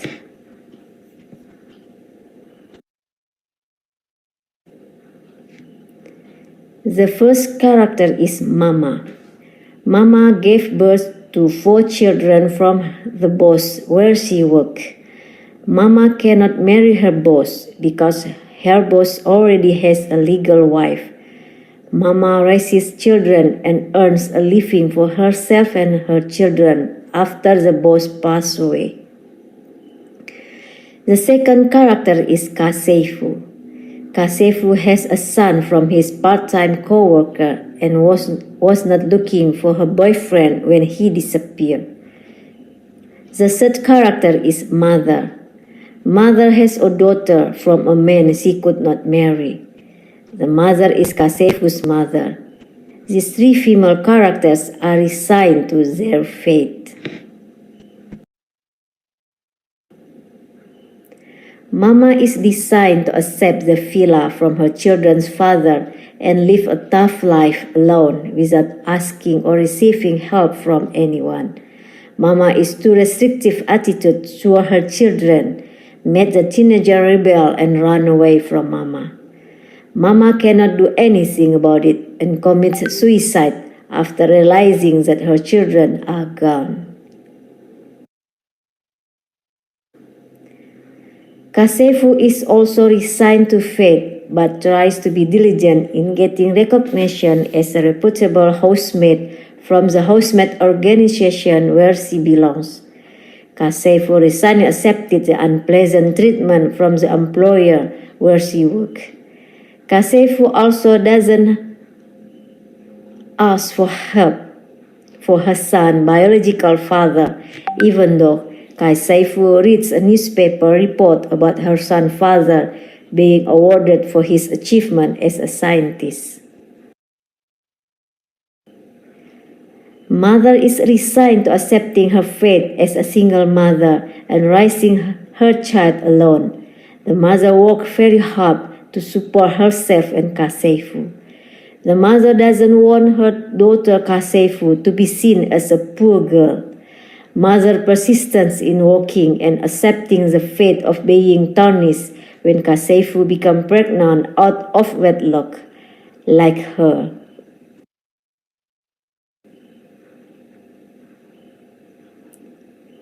Why are these three women just silent?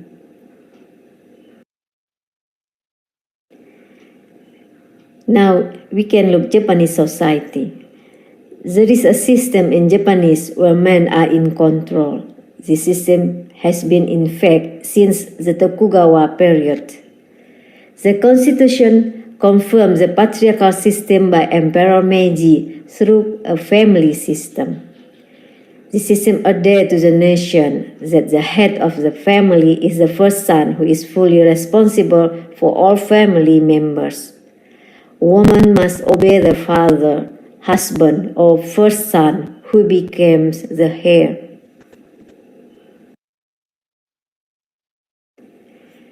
And now we can look modern family system.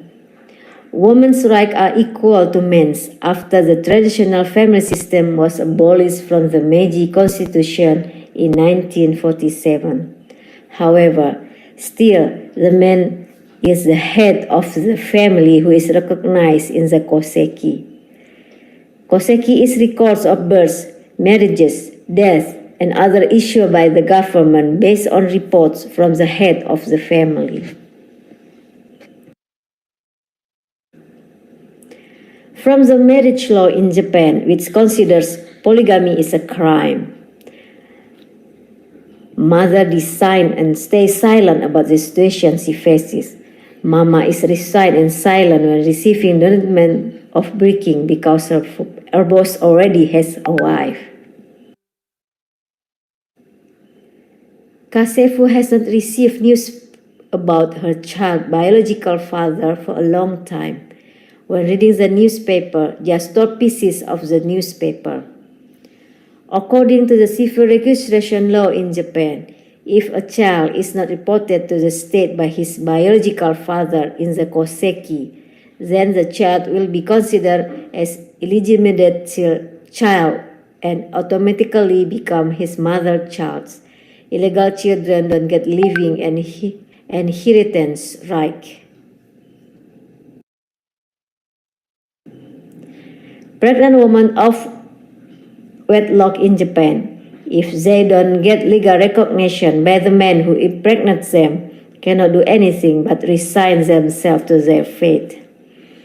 The state also doesn't defend this woman, likewise with children who are born if they are not registered with the state like mama's children. Then they don't get any rights from the state such as education and health. Conclusion. Unmarried women who give birth to illegitimate children are marginalized in Japanese society and systematically silenced. The current gender equality in Japan doesn't liberate women. Instead, it forces Japanese women to remain silent because there is no support in the patriarchal system and no legal protection from the state. This research is limited to two Ogawa Yoko novels. The subsequent research examined the works of the other novelists who reveal the problems of pregnant women out of wedlock and the fate of their children. It needs to be known whether Japanese women are generally silent about the problems they face because they are silenced systematically by the patriarchy and the Japanese state law. Thank you.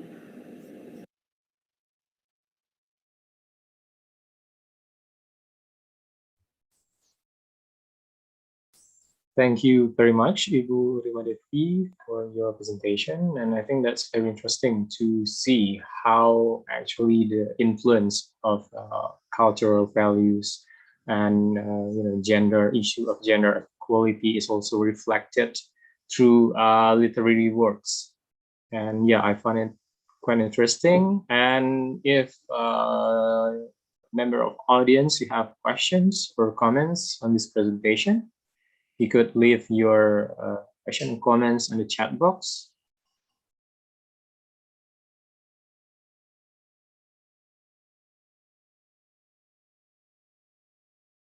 So yeah, feel free to leave your comments or questions.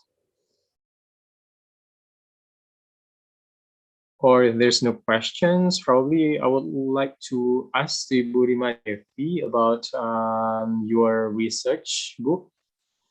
Because as I saw in your presentation that the author of these novels is also a female, right?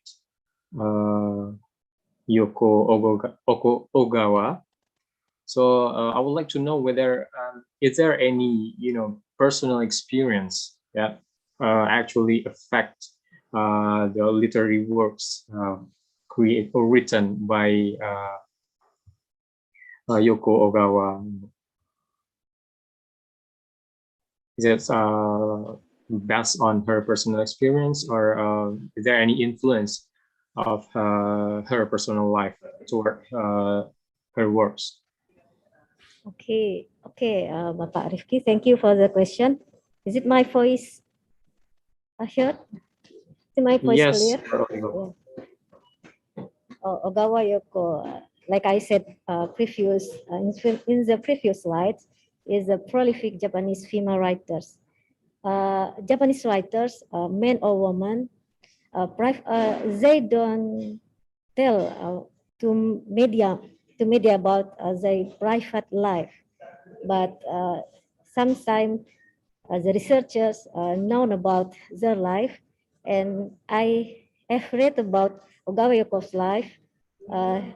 She has divorced, but is it true or not? I have to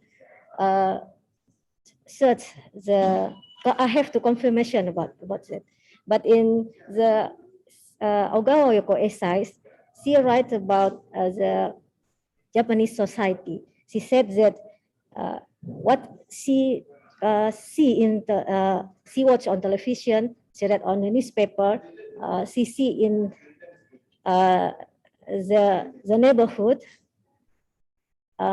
She has seen many problems in Japanese society, and the problem must deliver to government, to the Japanese society. And she thought that the novel is the right way to deliver that message to the reader. Because if we just say like the news, people don't understand the whole problems in the society. But in the novel, we can see the problem from the multi sides. Maybe that my answer. Is it okay? Yeah, thank you very much for your answer, Bu. We still have 2 questions on the chat box. The first one is from Ibu Siti Nasria from UGM. So her question is about the inspiration behind the authors writing such novel, and does she advocate a stand that the government should take? Interesting question. Thank you, Ibu Siti. In Japanese novel, the author, not clearly tell about the problem in the government. They say it's not clear, but is it Ogawa is advocate the stand the government? I think she's not. She has her own perspective about life. She has religion, not religion, just such as religion. In the Japanese said the secte konkokyo. The secte is konkokyo. She is the one who messenger of her secte. Maybe is it my answer? Okay. Yeah, thank you, Bu Rima. I think we still have probably this is the last question for Ibu Rima. We have a question from Ibu Dia. Ibu Dia asks, does it mean that Yoko doesn't deliver the voice for freedom for women? Thank you, Ibu Dia. I think so. Ogawa Yoko is the one who the one to articulate the woman freedom in Japan. I think so. Because in her novel, I found Ogawa tell a story about the woman, not about men. Almost of her novel is tell about the woman activities in daily basis. Is it okay? Yeah, thank you very much, Ibu Rima Devi, for your presentation. And now let's move on to the next speaker. Thank you. You're welcome, Bu. We have Ibu Desi Dwi Priyanti from Universitas Brawijaya. She will present her paper titled Gender Hierarchy as Colonial Legacy, a Critical View of Kartini as the Symbol of Indonesia's Women Emancipation. To Ibu Desi, the floor is yours. 10 minutes for your presentation, Bu. Okay, thank you, Pak Rifki. I have prepared a video presentation as well, just in case I have problem with my internet connection. Thank you. Oh, wait, I think I forgot to share the sound as well.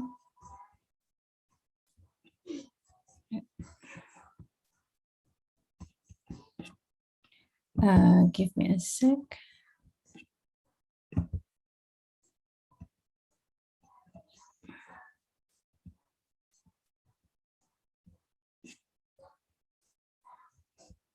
Yeah, hopefully it will work better than using the internet connection. So thank you, the organizing committee, for the opportunity for me to present this topic in this international conference.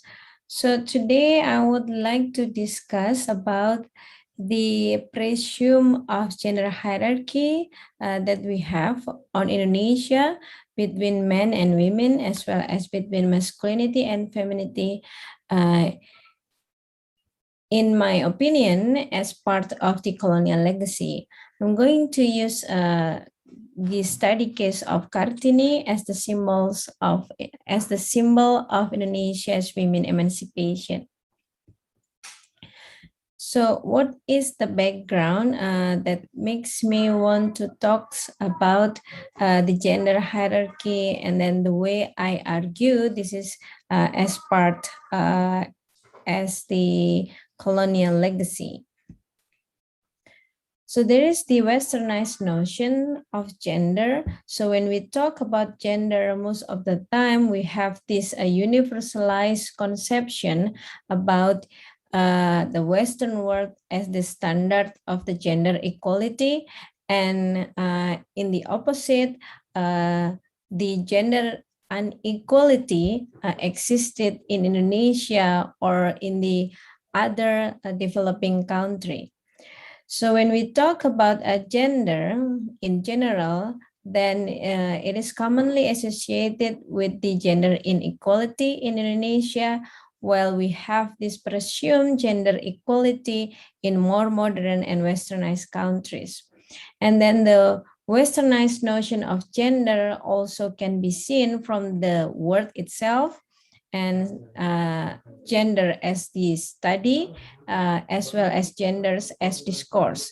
So many studies on gender most of the time talks about gender inequality in Indonesia, and then the study about women, and then not many study on gender talks about men. So this is in general the background why I would like to talk about the gender hierarchy. And then in my opinion, or in my study, this is part of the colonial legacy. So using Kartini case to look back on the way we define a gender, and on the way we understand gender hierarchy. In Indonesia, Kartini used as the symbol of women's emancipation.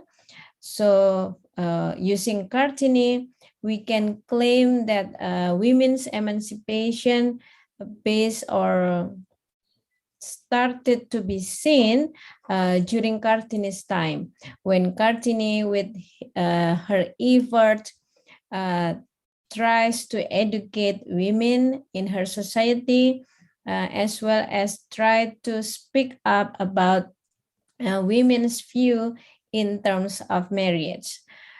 So during the 19th, there is a visionary work written by Harsa W. Bhaktiar. He talked about the way Kartini used as the symbol of women's emancipation was actually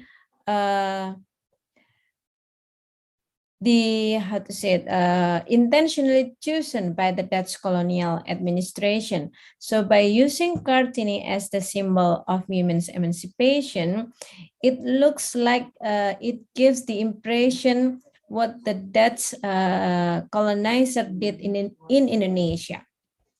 So his work prompted a debate about the women's inferiority in Indonesian society. So by looking at,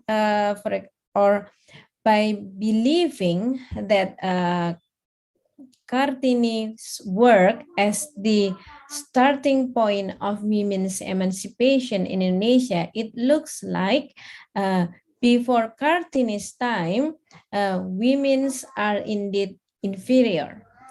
So we are not educated, and then we are inferior. We are a marginalized group in the society. But this is not always the case.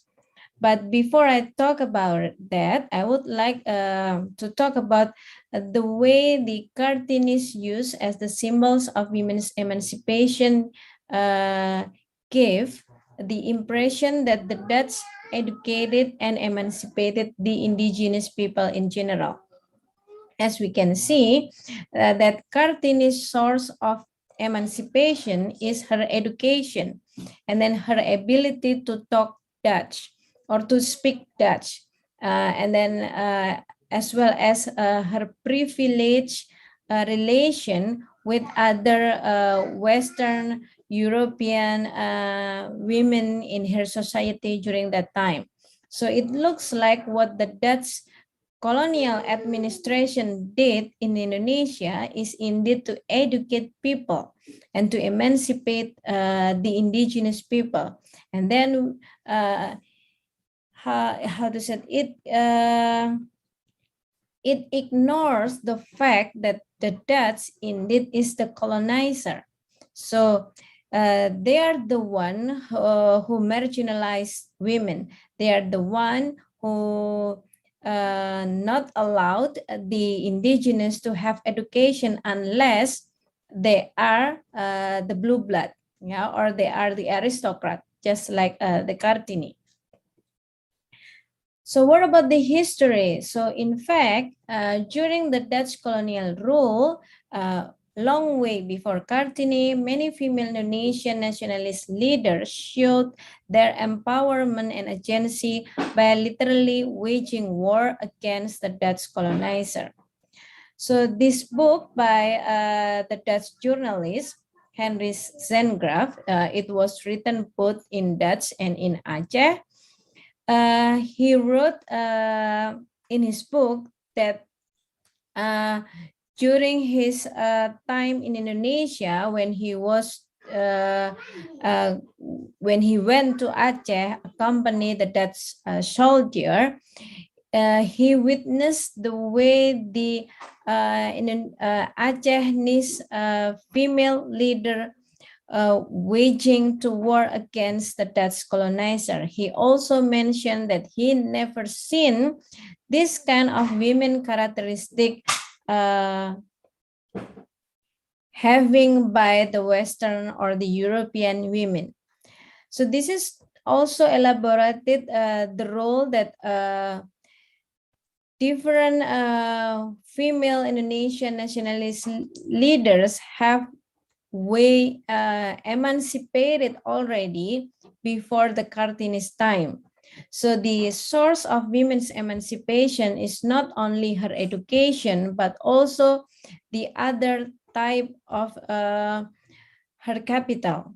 This could be also her role as a wife, for example, or her role as the queen, or her role as the Panglima Perang, for example, this is also a source of women's emancipation.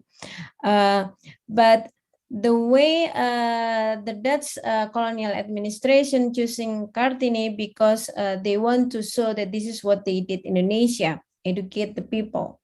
So different scholars also elaborated on the role of several Dutch colonizers that denigrated women in powerful position in pre-colonial Indonesian society, such as the practice of concubinage, so Nyai versus Nyonya, and then the Babu practices. So actually, in short, I would like to say that even before Kartini, Indonesian women are emancipated already. So education is not only the source of women emancipation, which is claimed by the Dutch colonizer, but indeed their practices, different kind of Dutch colonial practices, are the source of women denigration that makes the gender hierarchy as like what we have nowadays between men and women, between masculine and feminine. So therefore, this is part of my presentation because it's supposed to be 10 minutes. So the hierarchy is not existed between men and women, but it is the continuation of Western colonialism in the East, especially Indonesia. So the hierarchy do exist between the colonizer and the colonized, which have the implication on the way we look at masculinity and femininity.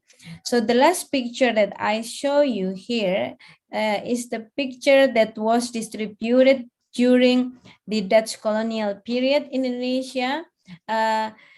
So in this picture, we can see that the colonizer wants to feminize the East, or they wants to feminize the indigenous.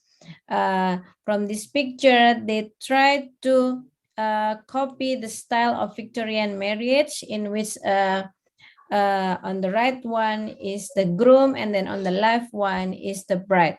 This is also the research done by Francis Gauda, the Indonesianist that have a campaign on the way the Dutch colonizer did on Indonesia, not on definitely not emancipate women, but what the Dutch colonizer did in Indonesia is to feminize not only Indonesian men, but as well as Indonesian women. Thank you for listening for my presentation. And if you have question, any doubt, comment, or statement that you would like to discuss, please feel free to send it to me. Thank you. Thank you, Ibu Desi Branti, for a very insightful presentation. So to the audience, if you have questions on Ibu Desi's presentations, you could leave it on the chat box, or you may also ask directly to the presenter.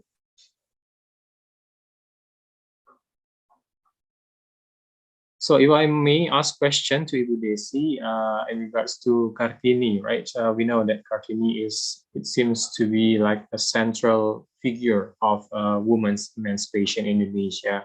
Well, we know actually there are a lot of other female figures in in the history of Indonesia, but it seems to me that Kartini is still, being like the central role if you're talking about Indonesians women emancipation in Indonesia.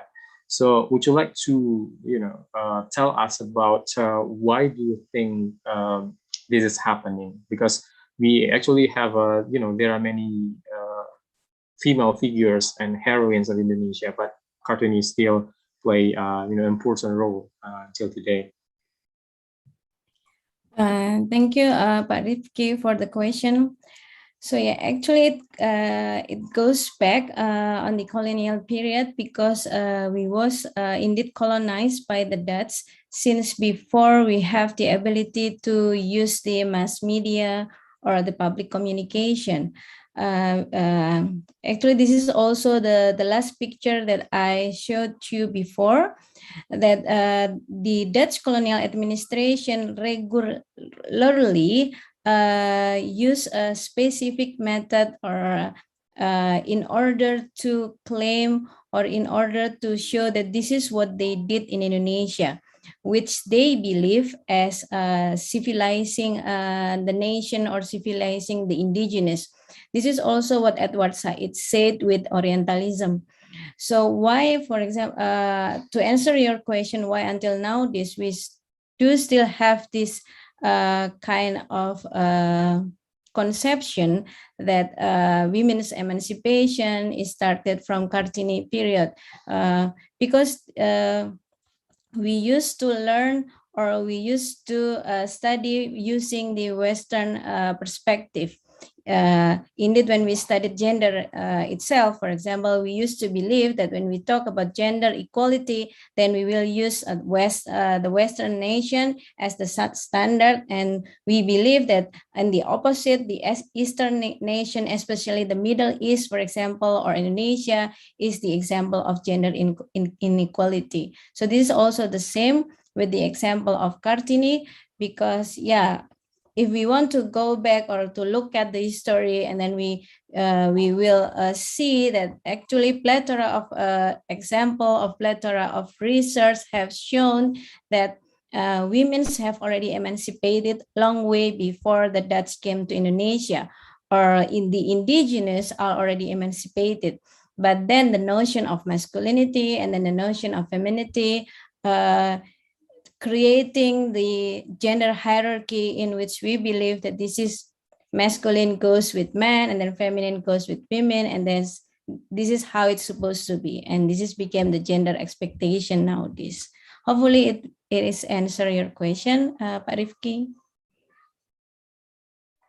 Right, thank you very much, Ibu Desi, because I think this is the time for our third presenter for this session. So I would like to welcome our third presenter, Ibu Syafdadini from Universitas Andalas, which she'll present her paper titled Women's Language Features in Making Requests in Pride and Prejudice Movie. To Ibu Syafdadini, the floor is yours. 10 minutes. Thank you, Pak Rifki. Assalamualaikum warahmatullahi wabarakatuh. This is an honor for me to be the speaker in this International Conference on Gender, Culture and Society, ICGCS 2021. My name is Syafdadini Pratiwi as the first author from English Department University, and Ibu DRI Karavita Infum as my co-researcher. And today, in this occasion, I would like to present my presentation or my research entitled Women's Language Features When Making Requests in Pride and Prejudice Movie. Next. Next, please. So, start from the introduction part. Every human being in this world uses language. Just like what I am doing right now, I am using English language to present my presentation. So what is language? Language is a set of symbols in the form of written, spoken, and sign, which are used by humans to communicate with each other. However, what is another example of doing communication? The another example of doing communication is making requests. Making requests is an act of asking something. However, we need to apply strategy to make our request sounds more polite and to make our request to be granted. And in this case, women are said more polite than men. So that's why women tend to use women's language features when making requests. Women's language features is the different choice in the frequency of lexical items and grammars between men and women's speech that can be characterized the women's language. There are 10 women's language features proposed by Lakov in 1975, and I will show you the list of 10 women's language features in the next slide. But before it, where we can find or where we can analyze the women's language features in requests, we can find it in the Pride and Prejudice movie. Pride and Prejudice movie is a British romantic film released in 2005. This film is an adaptation movie from Jane Austen's novel, Pride and Prejudice. This movie is about five sisters from an English family who deals with marriage, morality, and misconception issues. And this movie has a Victorian era background. So why did the author chooses this film? Because in this film, the women characters are frequently asking requests that contains the women's language features. And then the aim of the study. The study just focuses on describing the functions of women's language features in Pride and Prejudice movie. Next, please. Not only features, but women's language only have functions behind it. There are two functions of women's language features. The first one is hedging devices. Hedging devices is usually used to express uncertainty and reducing the force of unudderance. 5 lists of women's language features used as hedging devices. There are lexical hedges or fillers, tag question, rising intonation, and declarative, super polite form, and avoidance of strong swear words. So here is the example. Please, Papa, don't let her go. And here, in this sentence, the woman characters use the word please, which can categorize as super polite form that can be used as hedging devices. It means that the woman characters try to soften her request to make her request to be granted by her papa. And she doesn't want her sister to go with the other man. So she just wants that her papa stop her sister and still stay in her home. And however, she still leaves question open by soften her request by using the word please to her statement to show her politeness. And then the second function is boosting devices. Boosting devices is usually used to strengthen the force of unudderance. There are 5 women's language features used as the boosting devices. There are intensifier, hypercorrect grammar, emphatic stress, precise color terms, and empty adjective. So here's the example. Prepare yourself for something very dreadful. So in this sentence, the woman character used the word dreadful. The word dreadful can be categorized as empty adjective that usually used to boost the force, that usually used to strengthen or boost her utterance. And here, the word dreadful is an adjective that indicates very bad, how very unpleasant the thing. And here, apparently, the woman character tried to boost her request. She wants the hearer to brace themselves, and she wants the hearer to pay attention to her request. And therefore, she used the word dreadful to catch the hearer attention to her request. Next.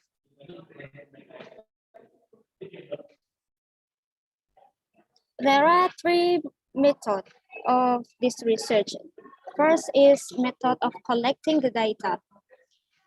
The author used the observational method with non-participant by Sudaryanto. In this method, the author do not need to involve in the discussion or in the dialogue of the source of the data is Pride and Prejudice movie. And meanwhile, the data the request utterances of women's language of women's characters in Pride and Prejudice movie that contains women's language features. And then there are several steps when collecting the data.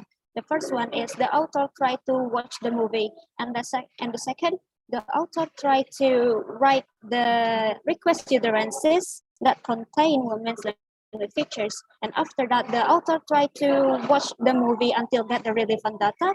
And after get the relevant data, the author tried to analyze the data. These data were analyzed referring to Holmes' theory 2013 about the functions of women's language features. And this data are presenting descriptively. Next. And after analyzing the data, an author find the result or findings. As we can see in the diagram, there are two functions used by the woman character in Pride and Prejudice movie. There are boosting devices and hedging devices. As we can see here, the boosting devices is the most functions used as 53.15%. Meanwhile, hedging devices used as 46.47%. Boosting devices tend to be used by the female characters in Pride and Prejudice movie to boost or emphasize their request by strengthening the assertion to catch people's attention. And evidently, there are woman's language features that make the woman character try to use boosting devices as much. That is hypercorrect grammar. Hypercorrect grammar is avoiding the use of precise pronunciation, such as dropping the sound G and the final words, such as word singing. Such as the word singing and drawing.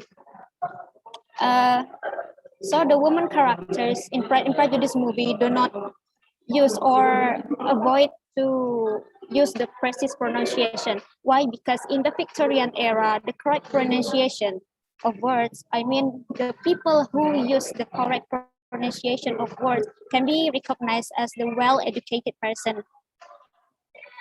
Moreover, however, Lakoff said that both hedging and boosting devices signing their lack of confidence. It means that both boosting devices and hedging devices is also signaling the woman's lack of confidence. I think that's all for my presentation. Thank you.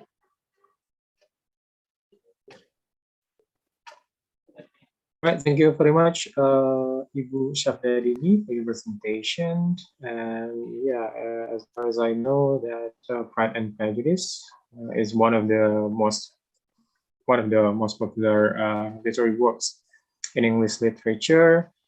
So yeah, this is very interesting. If a member of audience have questions or comments, you could ask Ibu Syafdarini, or you could simply leave the question and comments in the chat box.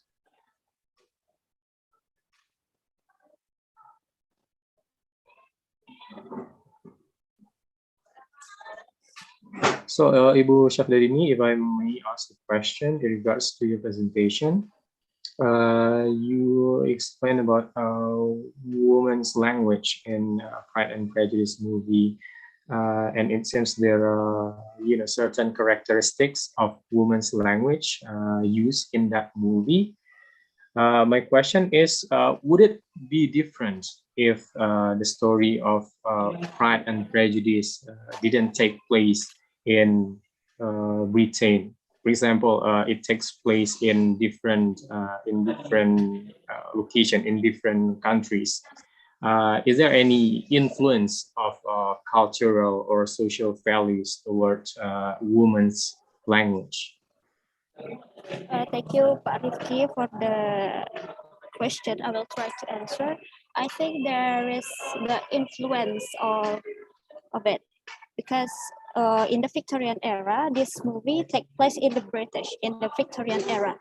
And like what I have said before, in Victorian era, the people who said correct pronunciation of words recognized as well-educated person. And maybe in the other countries, the people who doesn't say correct pronunciation will not recognize as well-educated person. Like in American today, the people here, the people there use slang, American slang. That is not really formal language, right? That is different from this. I think that's my answer. Right, thank you for your answer, Ibu Syafda. I think we have another question here from the chat box. It's from Ibu Siti Nasria. of UGM. The question is, how does Elizabeth language differ from that of other females in the movie, as she is known to be the most assertive and well-read female in her family? Thank you, Bu Siti, for the question. For your information, I am not only analyze Elizabeth's language, but I analyze the all women characters in the movie, such as Jane and their other sisters. And how does Elizabeth language differ? Because Elizabeth, she likes to read the book, so her knowledge is more than her another sister. I think that's the answer.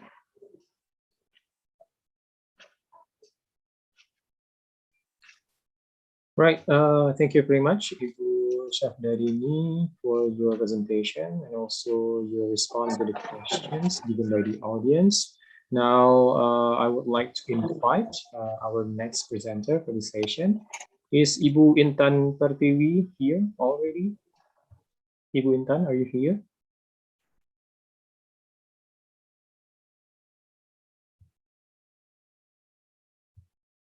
So if Ibu Intan is not here yet, I would like to call Ibu Julce Anekaratu from Universitas Samratulangi to present her paper titled Recognition of Gender Role in Minahasan Ethnic Languages, Anthropolinguistic Approach on Kolintang Oral Tradition. Sorry, Rifki, Yeah, I'm presenting because I'm the co-author of Ibu Intan. So I think I can presenting the presentation of Ibu Intan. All right, Budia. So yeah, you may present the paper. Yeah, Budia. I'm sorry because my microphone was in its mode, so you couldn't hear me. Yeah, because we are writing this paper together. Right, that's fine, Budia. Yeah, you can start the presentation work.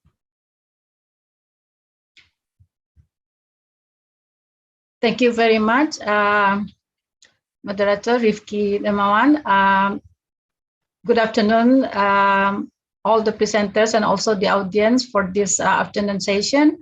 I'm presenting this presentation on behalf of Intan Pertiwi, and she was my student. So this is her part of her thesis actually when she was doing her undergraduate thesis. So the title is Cinematic Adaptation of Markus Zusak's novel, The Book Thief, a Newfangled Perspective on the Nazi War, Anti-Semitism and Narrative. Okay, next please. So this is the study of a book that has been made into a movie. Yeah, the study is aimed to explore how the novel The Book Thief was adapted into a film and what are the director motivations to do that. And how does the director of the movie, portrays the main characters, the narrator, and the Nazi reign. So this is the outline of the presentation, background of the study, methodology, result and finding, and the conclusion. So in this picture, we can see this is the book at the first audition, and this is the book. We can see the figure is a little girl.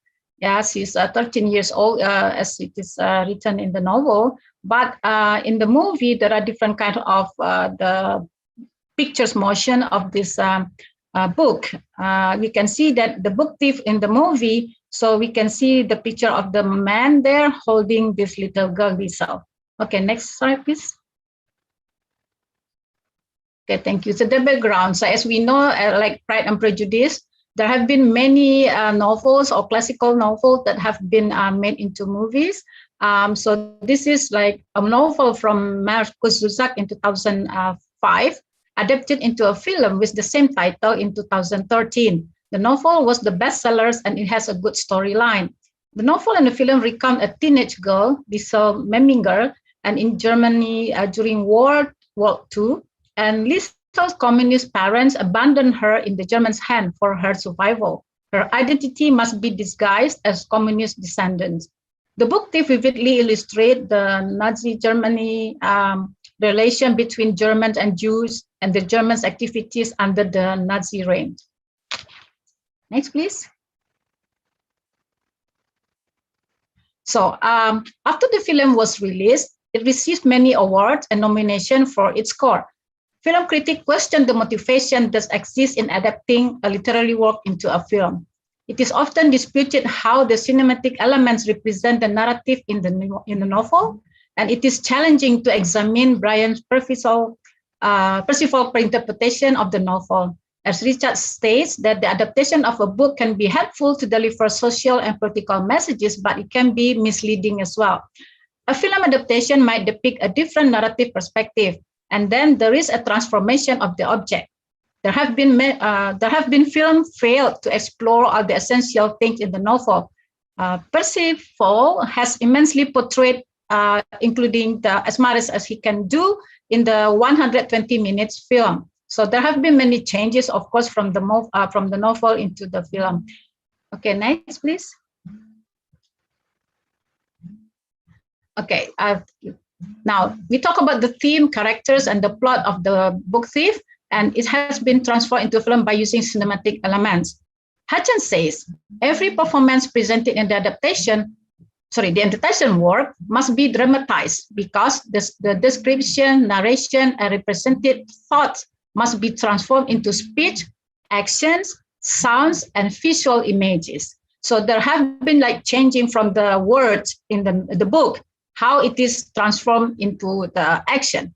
So, and then Hutchins divides the motivation into 4, adapting a literary work: economic lures, legal constraint and cultural capital, personal and political motives. Economic lures affect all stages of the process of adaptation. So it depends how much money they are going to spend on making this movie. Spielberg made some alteration in adapting the novel due to the demands from Hollywood to increase the selling value of the film. The legal constraint concerned the agreement between the author and the director occurs when a literary work is adapted into a film, because sometimes, so the director wants it like this, but then the author of the book, he or she doesn't agree with the changes that the director is going to make. Next slide, please. So the method, so we are going to compare, the scenes or the plot of the story, how it is going to be transformed into the motion pictures, and analyzing the data, firstly by reading the novel, secondly watching the film to investigate the similarities and the differences. The data will be analyzed based on Hutchins' theory about adaptation and John's gift approach to Mustosong. The data will be categorized into 3 parts: what is adapted, how it is adapted, and why is it adapted. In collecting the data, we will watch the movie on a website and then try to match the 3 motivations in the film adaptation. In presenting the result of the analysis will be presented descriptively. Okay, next slide, please. All right, so this is like one of the scenes in the movie that that we put in the PowerPoint here. So this is like the guy that they hit in the basement. So Liesel continuously reading for the young man. So Liesel, or Sophie Nielsen, as the actor in this movie, share her reading with Max, or the actor Ben Schnitzer. A young Jewish guy was hidden in their basement. The Nazis hate books, and they demonstrate by burning a heap of books in the town square. It depicts genuine kindness toward the Jews, and depicts the film darkness theme. There are a number of scenes of gentle comedy. So in this movie, the scene shows that how gentle it is. The director changed, like very kind-hearted girl who reads the book regularly to entertain the sad young Jewish guy. Okay, next slide, please. Okay, the result of the discussion. So we conclude that Percival raises a scene featuring Liesel reading a story to appease the people during the sheltering from air raids in the basement. He also shows that words can provoke people and remain calm. So in this movie, Percival doesn't really show the violence of the Nazi reign. In the film, Percival prefers to elevate Liesel's offer Rudy. So the role of the girl is more dominant in this movie, and who also often steals. So he modifies the scene when Rudy expresses his hatred toward Hitler. So this movie doesn't really like exaggerate or show the hatred vividly. You know, he tries to reduce the violence and the hatred. And then Lisa portrayed as a beautiful, Winnie, poor girl, and she is remodeled into a vigorous girl who is more resilient and healthier. So it's not really as it is described in the novel. Okay, next slide, please.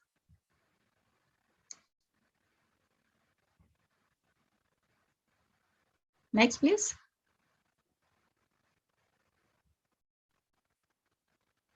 Okay. Oop. Okay, so Percival has interestingly altered in violence reduction and kindness dramatization.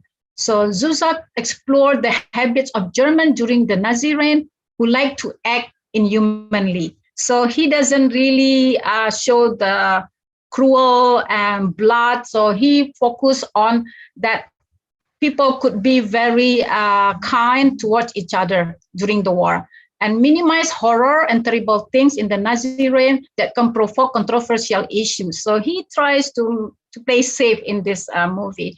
And there are Germans who resisted the policies of the Nazi and refused to be anti-Semitic during the Holocaust. The novel and the film expose that Liesel is a strong, brave, and loving girl, and Rosa, Liesel's foster mother, and Liesel irrefutably grow as powerful women, and Liesel can gain masculine characteristics during the Nazi war. So it means that this movie can be like a motivation for the young generation who watch this movie. So Percival excellently emphasizes women's resistance, bravery, love, and affection in his film. And he ensured that this movie for the, 13 years old, you start from the age of 13, is like okay for everybody, and it is safe for everyone to watch it. So he will make more money instead of like it is for adults movie. Okay, the next one. Okay, the presence of death as the narrator provide a new perspective of humans and sympathies. So it's not really as it's like a long narration from the narrator like in the movie. In the novel. So Percival uses the mise-en-scène, especially camera movement, music background, and the wardrobe. Some even in the book about the victim of anti-Semitism are not exposed, making the film get some unfavorable critics. So as if that the director tries to reduce the violence of the Nazi reign. Percival slowly produces a family movie that uploads human kindness and love. He entwines a consistent thread of humanity. Percival has three motivations: economic lures, culture capital, the book burning, and the Kristallnacht, so it is shown in the movie, and personal and political motive. No political motive touch our sensitivity except the Nazi reign. So Percival aims to make the film a pedagogical impulse that subtly portrays the Nazi reign and modifies the plot pace. He squeezed a number of other subplots into 2 hours runtime. I think, next. Yeah, so that is the end of my presentation on behalf of Intan Pertiwi. So we would like to hear your comments or questions. I will be happy to answer the question. Thank you, moderator. Thank you very much, Ibu Dia, for a very insightful presentation. So any question or comments from the audience?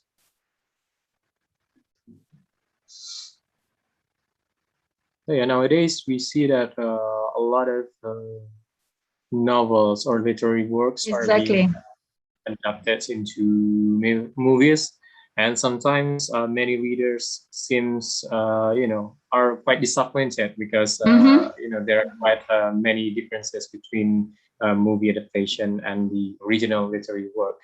But what about this book, Budia? Is there any striking differences between the original literary work and the movie itself?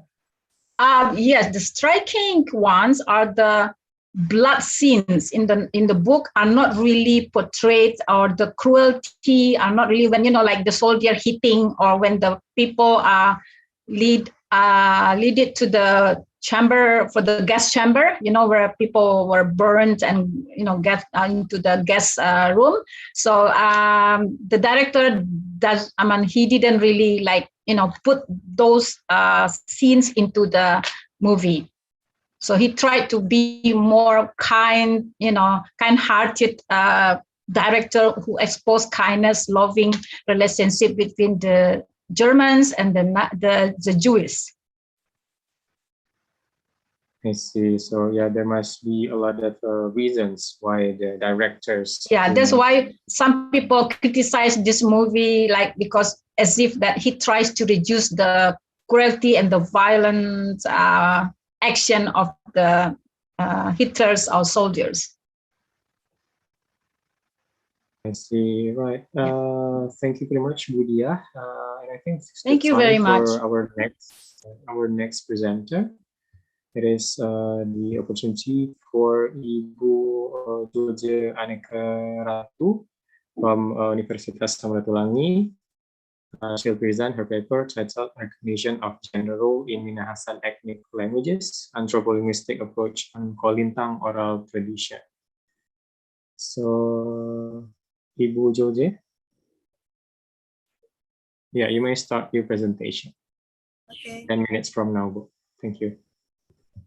Thank you very much.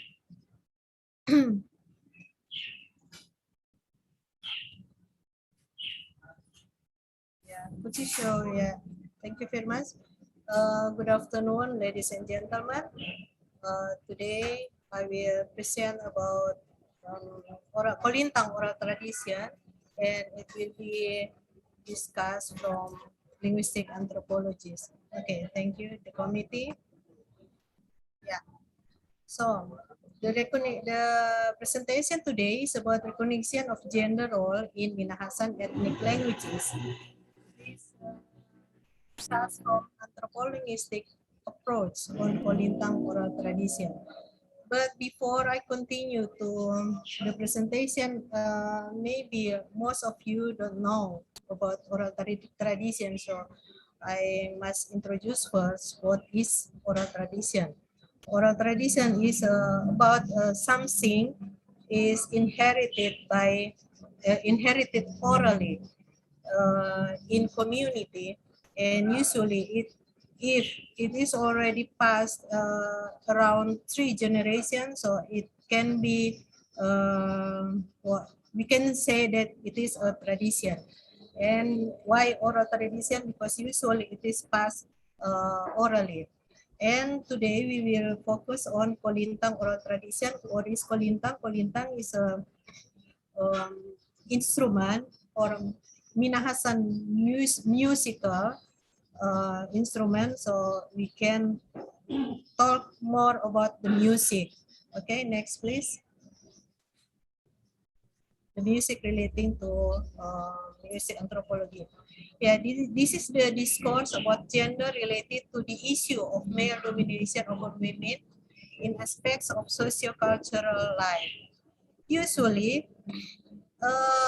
people say that it is normal, natural, but at the same time down to earth phenomenon. However, the way of a language as a medium of communication and socialization in society usually show that, yeah, of course, usually show one's culture and usually refute the discrimination. Why? You can see later on. Next. Next, please. Okay. And especially for the Minahasan community, usual observers say that the Minahasan community has little attention on gender aspect. Why? Because they compare Minahasan community, the language in Minahasan community between compare it to the German, English, or Dutch. Yeah, because we know, as we know that German, usually we have, in German, they have masculine feminine and neutral. And then in English, usually they usually refer to men like businessmen, and every term, most of the term refer to men, even though the role is played by women. And okay, next please. So they compare it to the Minahasan language. And this paper tries to explore gender differences, the issue of recognition of men towards women in anthropolinguistic studies.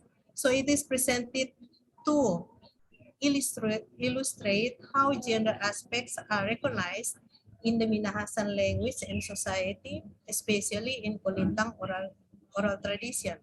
So the study objective is to reveal linguistic forms in Kolintang oral tradition when they reflect gender in the language of the Minahasan ethnic group by using anthropolinguistic theory. Next, please.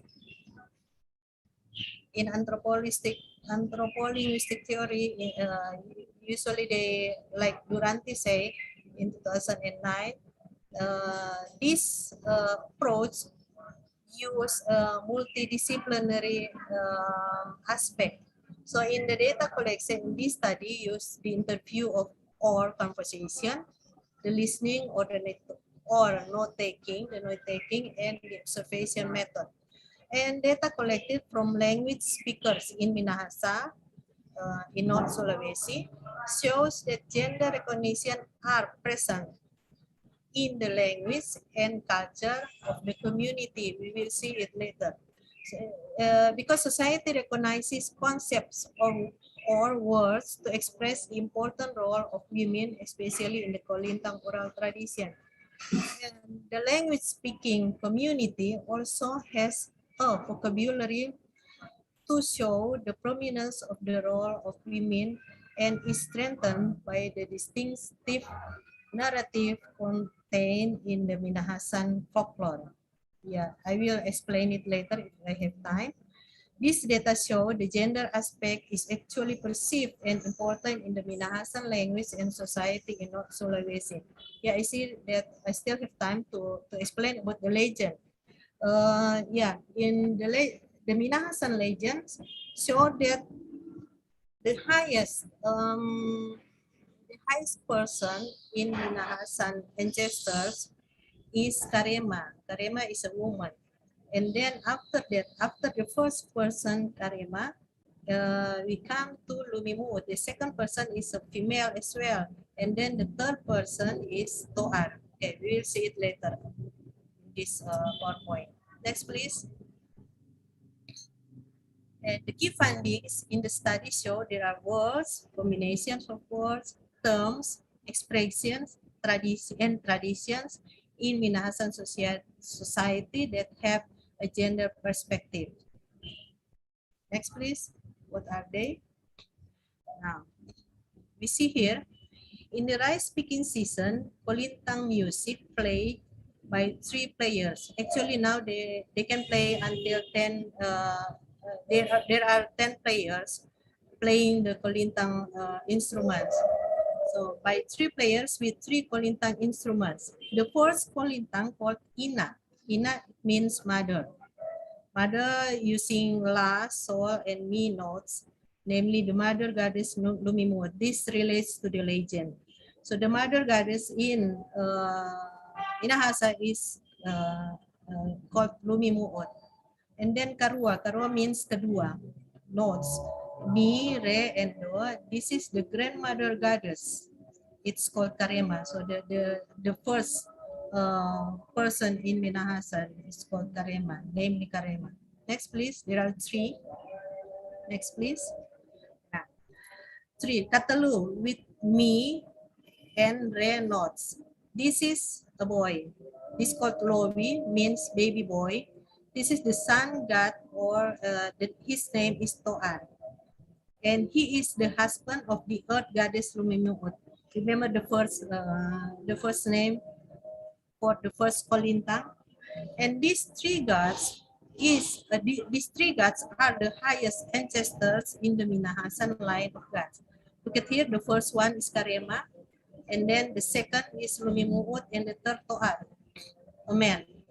So we can see here the legend shows that in Minahasan community, they they put the woman higher than the man. Okay, next please. Next please. Yeah, Karema, Toar, and Lumimuot, a trinity in the ancient religious belief system in the form of belief in ancestors. So they are used as symbols for the names of the three bamboo polintang musical instruments, the three nodis tone. But if only one bamboo polintang is played, it's called inamada, used with la, sol, mi notes. And you know that except this, the first bamboo, this bamboo polintang, this is a melody. So we all know that if we played melody, so we will know the song. If we play other instruments except the melody, we cannot know the song actually. Okay, next please.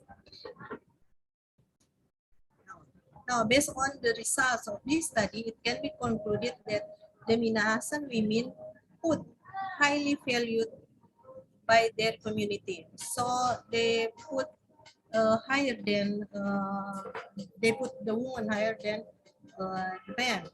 And the attitude and treatment, the views of Minahasan community more aware and understand gender now. Yeah, in the past they put the woman higher than men, but after we occupied by Western people like Dutch and Spanish, so it become the community in Minahasan society becomes they have gender equality. Okay, next please. Yeah, thank you. If we have time, yeah, if you have any question, please don't hesitate to ask. Thank you very much.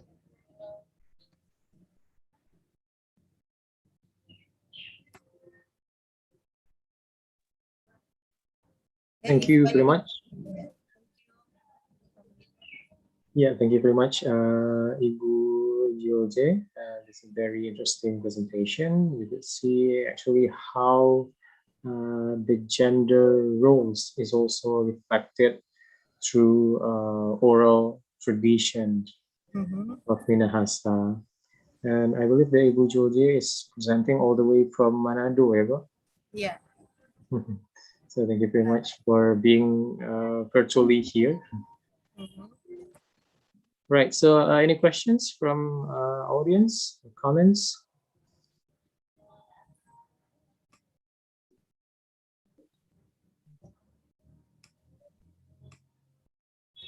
So let's see the chat box. Right, so if I may ask questions to the presenter, to Ibu Jose, the research concerning oral traditions in the past. What about the daily life of Minasa people today? Is there any gender aspect still plays a role in the language used in daily life? Yeah, until now, but yeah, if we compare what the life now and before the occupation of what Western people in Minahasa, yeah, before, as I said before, that in community they put women higher than men, but now because the influence of Western culture and the religion as well, you know that mostly is Christian, and who have patrilineal system, that, but yeah, that's they try to influence and to make Minasan community in patrilineal system, but in the community, in the society, it cannot be done because of the original culture had strong what idea or strong thought about the woman. So, and the result, now we have equality. Yeah, uh, because uh, they cannot put what men higher than woman in Minasa. So actually, finally, we have equality system here. But the language language influenced by female aspect usually still used in, especially in local language. Yeah, for example, like wene means padi, and it is influenced by wewene. Wewene means perempuan. Because padi, yeah, like maybe like in Java, it refers to Dewi Sri. So in Minasa as well, they call it wene. Still, until now, they still call it wene for padi. It is influenced by wewene. Wewene means perempuan in Minahasa. Yeah.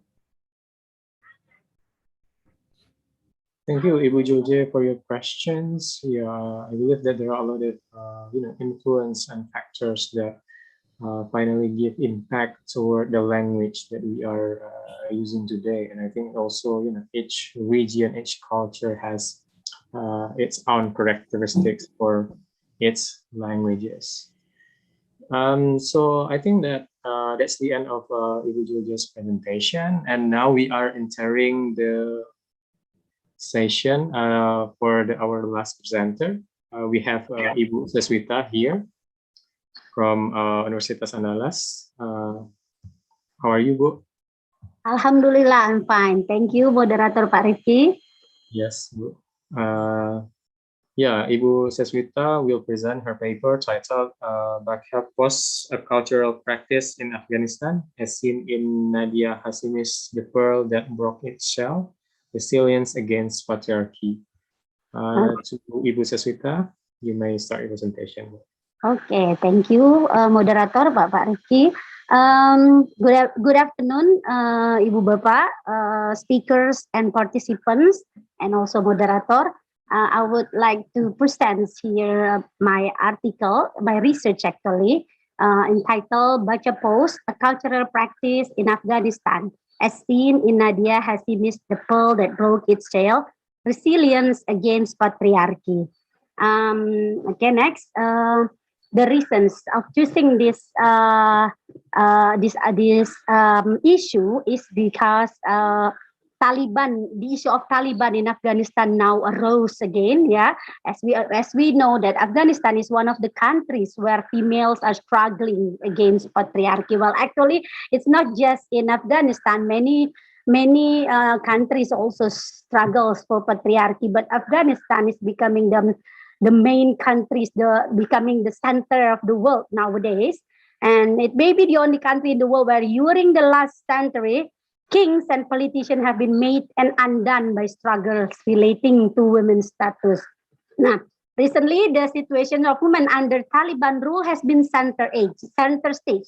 The position of women came to symbolize to Western military powers the justifications of war in the name of freedom of women. So I guess it's also related to the current situations where Taliban becomes has gaining back their own power. Okay, next. Now there is a issue of there is a term called Bacha Post that will be the main issue of my research. Bacha Post. What is actually Bacha Post? It's also when by the time I first reading this novel, it also becoming a strange terms for me. But after I finished reading the first time of this novel, I can figure out, and then I do a research regarding this Bacha Post, and it is very interesting. Now, Bacha Post is a cultural phenomenon in Afghanistan that started in ancient times and is still adapted up to the present. It is literally a term translated from the local Dari language. A girl dressed like a boy. Not only just dressed as a boy, but the girl is also raised as a boy until she reach a marriageable age of puberty by a family with no son for the sake of a better future. So this baca post is actually chosen by a family that has no son in their family, and where women's where in the family it is considered forbidden for a family to let the girls in the family, including the women's, including the wife, to go out alone without their mahram. That's the thing. Now, if they don't have any son who will escort the girls, then the girls are not allowed to go outside, even to go to school. Now, while the father has already take actions to go to military, to do to do kind of a job, to go to office or etc. In these novels, the setting of the novel is actually in the early 20th century, but it's actually consists of two different eras because it's also mentioning about the great grandmother of the main female characters. Okay, next. Please, okay. Now, this is the author. Now, the author is Nadia Hashimi. Until now, I still follow her Twitter, and he is actively spoken about Afghanistan in her Twitter. Okay, so she is an American Afghan bull writer who draws on her Afghan culture to draw. And then to the issue of Afghanistan is crafted in her books, best-selling books for adults and young readers. Her novels span generation and continents, taking on themes like forced migration, conflict, poverty, misogyny, colonializations, and addictions.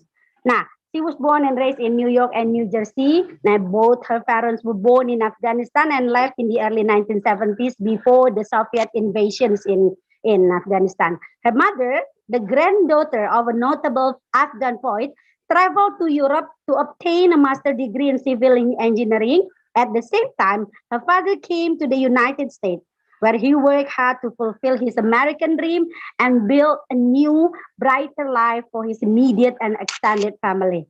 Nadia was fortunate to be surrounded by a large family of aunts, uncles, and cousins, keeping the Afghan culture as an integral part of their daily life. So, although she lives in America, but the Afghan culture, still inherent in her blood, and she still preserves that culture. Next, please. Okay, now the novel that I analyzed, one of the novel that I analyzed by Nadia Hashimi is The Pearl That Broke Itself. This is actually her first novel. There are 3 other novels that I have also read down, but this one interests me the most. Now, the novel depicted women of 2 generations who struggle for their lives in a patriarchal society. Both characters experience complex life under patriarchy. However, they strive to change their fate and gain their freedom. That's the most interesting thing that, in my opinions, because despite the patriarchal issue that arise and also clearly depicted, but the female characters in these novels are able to survive and make their own resilience. Yeah, this novel talks about 2 women in different times who survive in the oppression of patriarchy when the Taliban rules Kabul. Sekiba, this is the first female character, a woman who lived in the early 19th century. So this considered to be the other female character's great grandmother, who lived in the early 19th, was left open by epidemic cholera. She get disabled. No, her face gaining what do you call disabled to, yeah, she looks like a monster. She looks like a monster because half of her face, because of what, boiling water, if I'm not mistaken, I forgot exactly, but that's the reason she becomes the half monster's face. Now, she left orphaned by the epidemic cholera. Both of her families died due to the epidemic cholera during that time. Now, while in the early 20th century, Rahima, with her sisters, lived with a drug-addicted father with no brothers, can rarely leave the house or attend school. Their only hope lies in the ancient Afghan custom of bacha post. Now, this bacha post allows young Rahima to be called Rahim and dressed and treated as a son until she reached marriageable age. As a boy, she has the kind of privilege and unimaginable freedom, which is the freedom that transforms her forever. Okay, next, please. Now, this is the method, the issue of bacha post and patriarchy in the novel, which leads to bacha post as resilience against the patriarchy issue. Next. Okay, continue. Okay, now the issue of bacha post in the novel. Now, patriarchy as the family value in Afghanistan family represented by Sakiba's family and Rahima's family. Now, the one that I shoot the most is the Rahima's family, which is happened to due to the situation that her family doesn't have any sons and girls are not allowed to work alone without their mahram, and that's the reason why Rahima's family decide to make Rahim, yeah, change, to transform Rahima into Rahim and make her a bacha post. Next. Bacha post is a resilience. Why I say resilience? Because by becoming a bacha post, it makes Rahim's life full of energy. She has a great opportunities to change her life.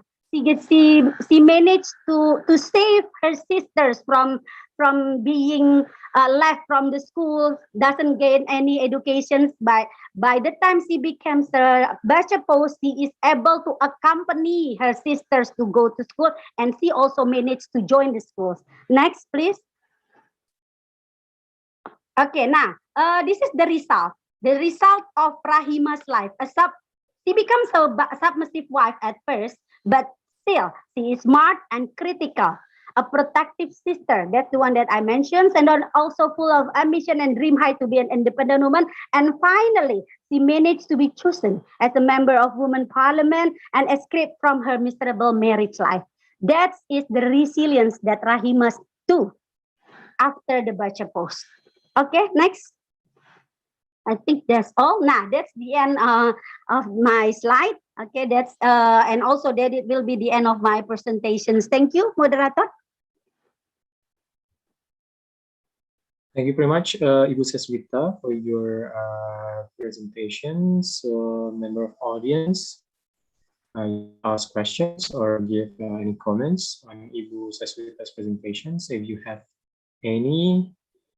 So I think in regards to bacha post issue, this is something that maybe not many people know about in Afghanistan.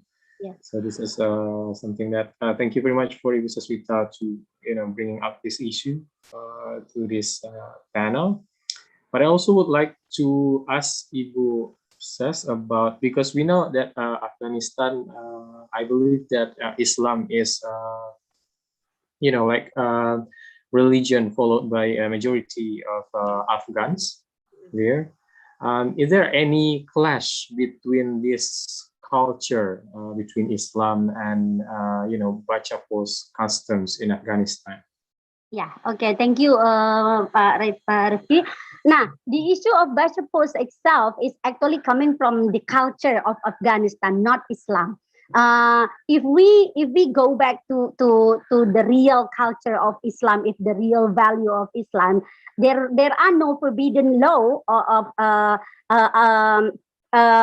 who forbid girls to go to school, or maybe to gain their educations higher in a higher level. Sorry. Now, but by the time Afghanistan, especially Taliban, rules the society, the country, it seems that they mistakenly took the Sharia law, and that the way Afghanistan tried to survive is by making this bacha post. It is not just because of the Taliban, but also it's already happened in the period long ago, right before the Soviet inventions. It's already happened, but they changed. They changed the women's, because they thought that the born of a daughter consider a bad luck for them, and Islam is not claiming that kind of law. I think that's so. Yeah, if you say it is a class, yes, I get so, but they claim it as part of their culture, which is considered for some people as Islam law, which is totally, I don't agree with that. Okay, thank you, Pak Rifki, for your questions. Yes. But I still have another question related to the bacha post. Is it still happening until today? Yes, until now, it's still happening, especially for a family with no sons. Yeah, not to mention Taliban is also coming to Afghanistan nowadays. So of course, they thought women's only as a productive creatures who only getting married and born children. So there are no opportunities for women to get the higher level of educations there, even until now. Okay. Right. Thank you very much, Ibu Seswita, for your presentation. So I think that also marks the end of our session today. So as we could see, based on the presentation by our participants today, the gender issue is also reflected through many forms, like literary works, movies, and like oral traditions. And this is actually shows how actually gender is very complex thing. This is not something that just one issue, but it is being part of many many parts of our life, especially in our language and also culture. So once again, I would like to say thank you very much, especially for our wonderful presenters today. Thank you very much for being here, and also the audience. And that's the end of our session. Thank you very much. Assalamualaikum warahmatullahi wabarakatuh. Waalaikumsalam warahmatullahi wabarakatuh. Thank you, Pak. Thank you all presenters. Thank you, moderator. Yeah, bye.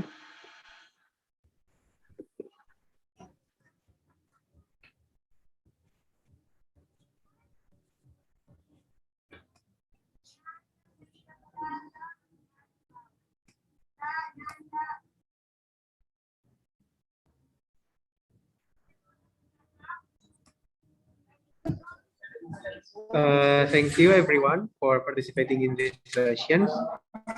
So I will end this session. Thank you. Thank you.